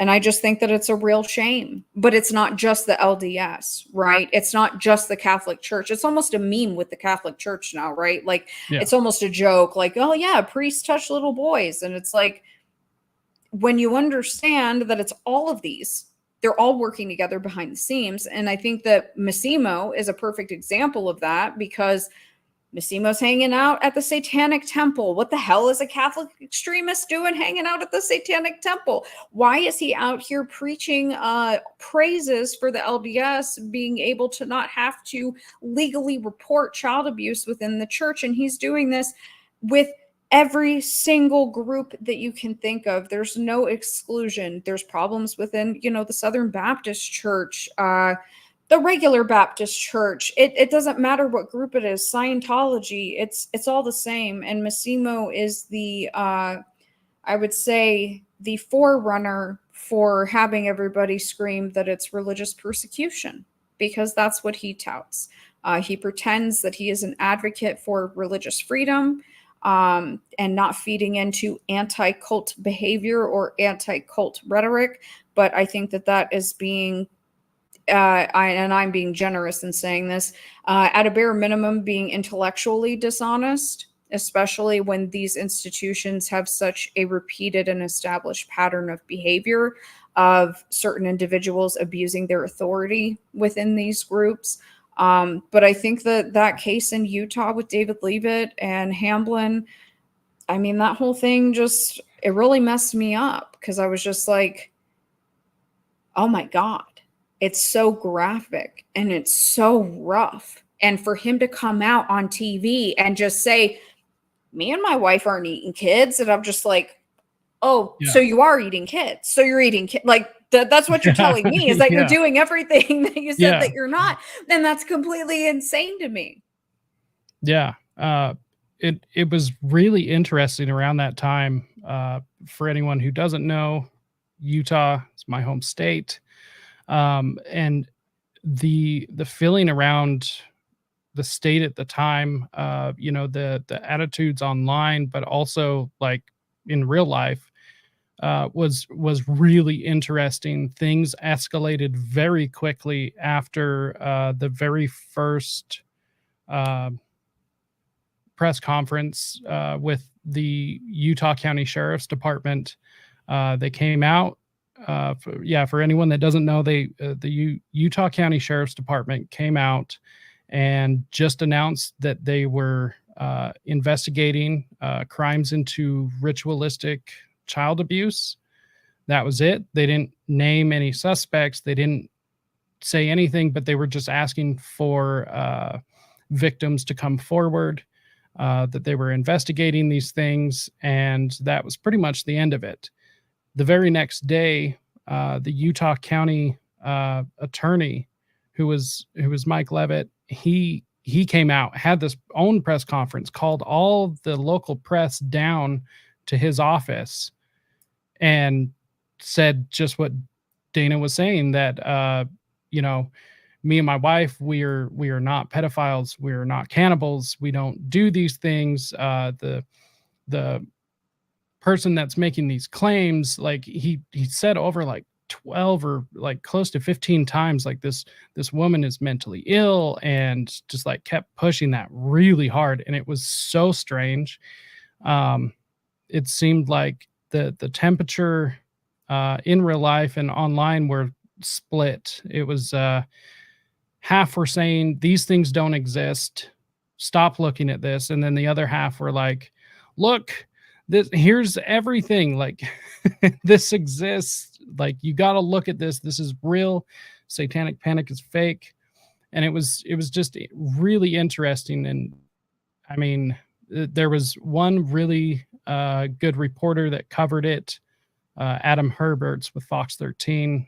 He has some great coverage of it. But I find it interesting because it's just another case that's coming out into the public. We had Epstein, we now have Diddy, we have the Hamlin case, and then historically, of course, we have the Finders cult, we have the Franklin scandal, we have all of these things that just keep coming out, and for whatever reason, people just keep denying it and just lying to themselves.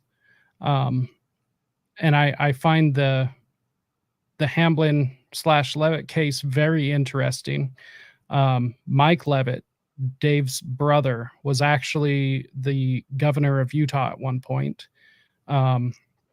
and he is involved in an organization called Envision Utah, which has some really odd connections. There's connections to the UN. We actually have there's ground that has been broken on an actual legitimate 15-minute city here. They say that you'll be able to leave. I think at a certain point with the security state that we have here, that probably won't be true at some point in the future. But there's all sorts of public-private partnerships with the government here and organizations such as Envision Utah, which have this grand idea of creating some communist utopia. And it's just about the scariest possible thing ever.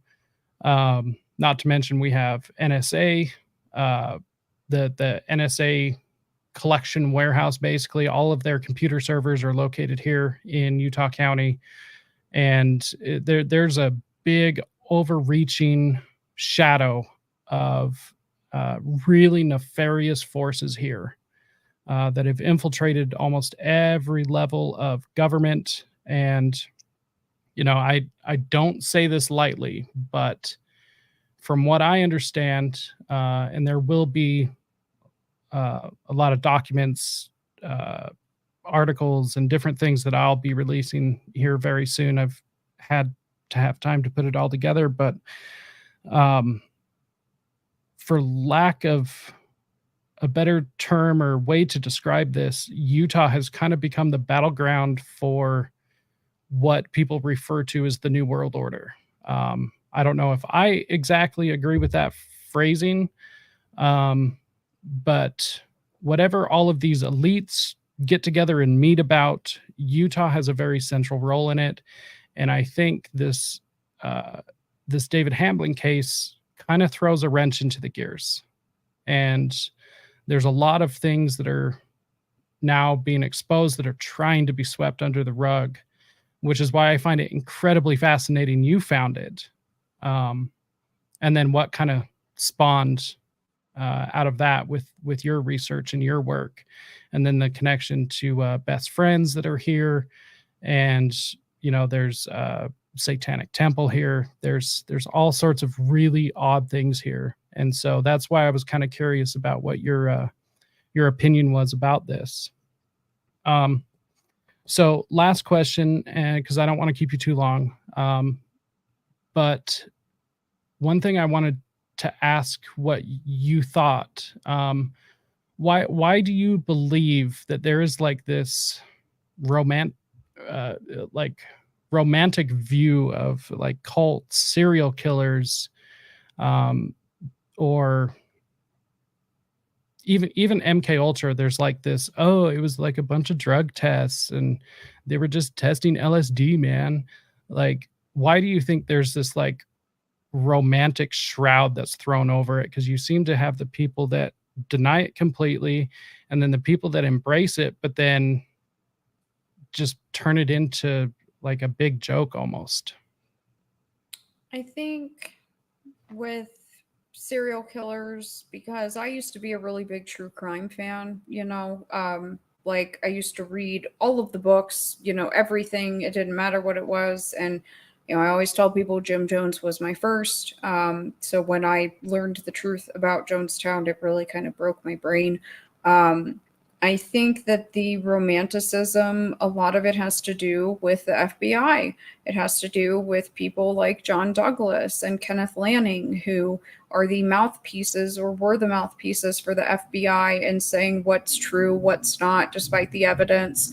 And I think it's easier for people to operate within this sort of reality where it's like, what is it, like NCIS, where like everything is solved within like 30 minutes and, it's just at the snap of a finger and, you just need a little speck of DNA and you can absolutely prove that this person did, all of these murders or whatever the case may be. I also think it's very purposeful in regards to serial killers. I think that it feeds into or brings out the sadistic nature of both men and women. in regards to some of these serial killers by painting them in a sort of sexualized or romantic light, where people find that attractive, and it's completely disgusting to me. It's never been a thing for me. I'm just like, ew. I think that the psychology is interesting, but once you understand that the whole idea that they tout of every serial killer is, sexually oppressed, and this is their way of taking it out on society, that's not true, then it kind of changes your perspective on things. And I think that true crime documentaries are a huge part of keeping the romanticism alive, and also trying to put a bow on all of these crimes, especially the ones that are seemingly unrelated. I think it's the same thing with cults. I have a really big problem with narratives that paint the leaders of these cults as so charismatic and so charming that they can just manipulate people into doing X, Y, and Z. First off, that takes away people's bodily autonomy, and assumes that these people don't have a fully developed frontal lobe. That's simply not the case. This also helps dismiss the idea that there are maybe three-letter agencies, maybe not, other groups that are involved in allowing certain things to continue within these cults, whether it's sexual abuse, physical abuse, mind control, whatever the case may be. That's a joke. But that, I think, is very necessary, because if the cloak was pulled off of everything and people learned that the government's well aware of what all of these groups are doing, they've been well aware, and they've been helping to make sure that these things keep running, because these are all small control groups, people would be very upset. People would be extremely pissed. And so I think that is very necessary, to paint it as this thing that can't really happen now, except for it does happen, because, there's even documentaries that come out now that are talking about it happening on TikTok and Instagram and YouTube. And you see all of these crazy things. It's still a very real thing. Human nature has not changed. The human brain has not changed. Why do you think that Elon Musk, in my opinion, is a failure? Because he's been doing the Neuralink. He killed all the monkeys. You cannot recreate our brain. Our brains are our brains. And we're trying to get better, right? I would like to think that all of us are trying to be better people, but you don't change human nature, right? So it is what it is. And in regards to MK Ultra, it's not that controversial to talk about, right? It's not so, it's like you said, they were just doing acid, man. Like, this is where we got all the, hippie music, and it's over and done with. And man, that would have been kind of cool, and a lot of people do think that. And I think that it is on purpose, again, to delegitimize and ignore the very real things that were going on at the time that were not so cool. Because getting dosed with acid at random would not be fun, whether you think it would be or not. They were dosing pregnant women in the street, just walking by and, dropping it on them or dropping it in their drink. There were reports of that happening to pregnant women back in the 60s. That's completely traumatic, and honestly, quite frankly, should be illegal. Obviously it would be if one of us did it, but they were doing electroshock therapy with what is it called? I think it's called a Nectine, where that's a paralytic. So you stop breathing. They were breaking people's spines. They were doing this in the anti-cult movement. So this is the 70s, the 80s. They were still doing this stuff at that time, where it was deprogramming. Because guess what? The cult deprogramming thing was MK Ultra, right? Like, it was the exact same thing, where they're trying to break your brain to get out of the cult. Like, that's why I don't like, Stephen Hassan, people like Robert Lifton, people within his milieu, because Jolly West was a big anti-cult guy too. So was Margaret Singer. Isn't it weird that all of these CIA adjacent people just happen to believe that they're very effective at breaking the cult mindset with deprogramming? It's because they wrote the handbook for it. That's why they were there, and that's why they thrived, and that's why, quite frankly, none of them have gotten in trouble. Stephen Hassan, I can't believe that people take him seriously. He comes out and says that like Trump is a cult and like anti-vaccine people are a cult. And it's like, you can sit there and try to equate politics with like actual, like, if you want to say Jonestown level, like that type of brainwashing, and that's a separate discussion to be had. But just to blanket and categorize everybody, you're not adding to the conversation and you're not being genuine. Plus, he's on like some really bougie Harvard hypnotism think tank. He doesn't like to talk about that. But I think that that is a big part of keeping that sort of romanticism alive, is ignoring the people that died when they were doing deprogramming and during MK Ultra, because, you know, even during Whitey Bulger's trial, it came out that a lot of those prisoners were just buried behind the prison, you know, because everybody knows that Whitey Bulger was involved in MK Ultra. And it's like, how many places do you think that that was happening at? Donald Dufresne, right? And Patty Hearst, like in Vacaville, Edmund Kemper, you know, all those weird like Santa Barbara area like serial killers at that time. Isn't it weird that there just happened to be a lot of institutions that were known for funding and running MK Ultra adjacent or MK Ultra operations at that time? And then you had what came out in the hearings in the early 90s, the Radiation Human Experiments Committee under the Clintons, where there were women that came forward and testified against Martin Orne, against other CIA doctors, about being sexually abused while being experimented on by these doctors who at the very same time were on the board of the False Memory Syndrome Foundation Scientific Advisory Board. Those are the things that they try to cover up by keeping the romanticism alive of, so cool, man, we got Timothy Leary and remote viewing and they were talking to dolphins. And it's like, no, they caused very serious harm. No one got punished. A lot of people died, and that's why they're still allowed to do it today. Yeah, it's so fascinating to me that,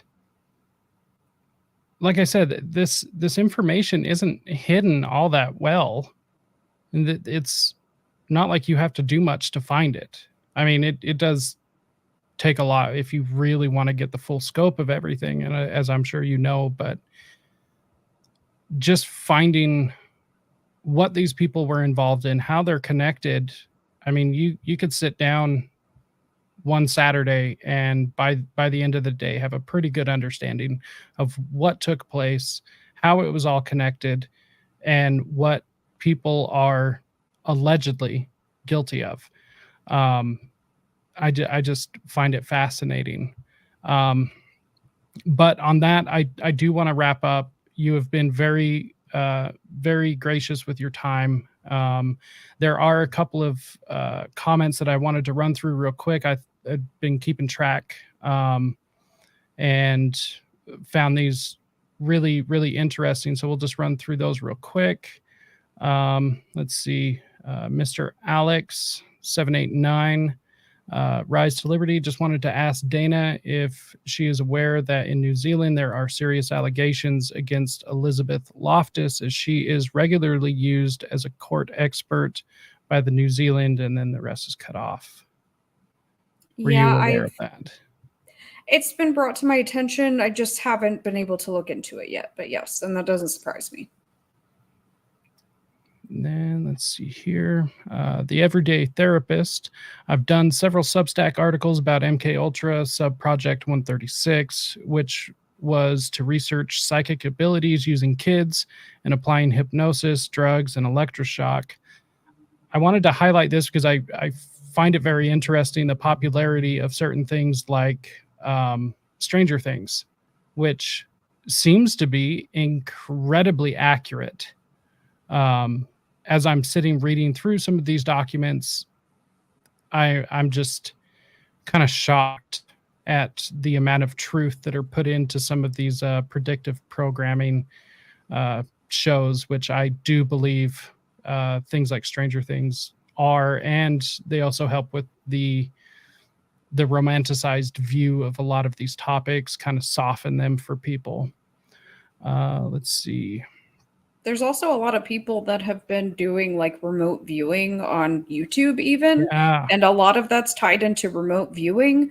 And I think that that's extremely suspicious. I would not encourage people to engage in remote viewing.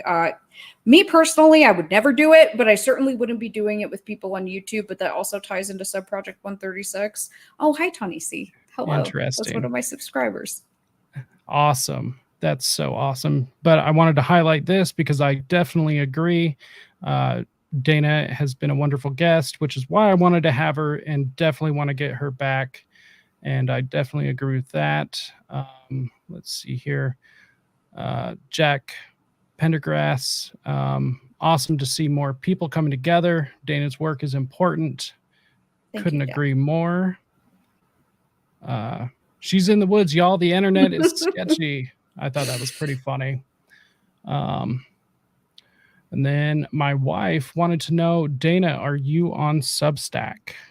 I am not. I don't write anything. So it's all in video form, unfortunately. Hey, nothing wrong with that, though. And last but not least, P. Thomas, I got to bounce, but we'll definitely rewatch later. Thanks, Jacob and Dana. Have a great night, everyone.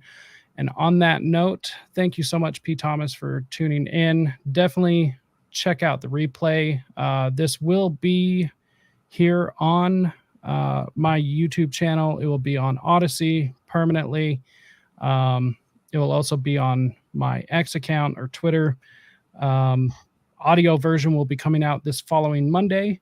So make sure and check that out on all the podcatchers and everything. But Dana, let everyone know where they can find you, what you have coming up, anything you want to promote at all. Sure. Thank you so much for having me. I am at RottingJewels on YouTube and Instagram. I am Dana Duda on Twitter.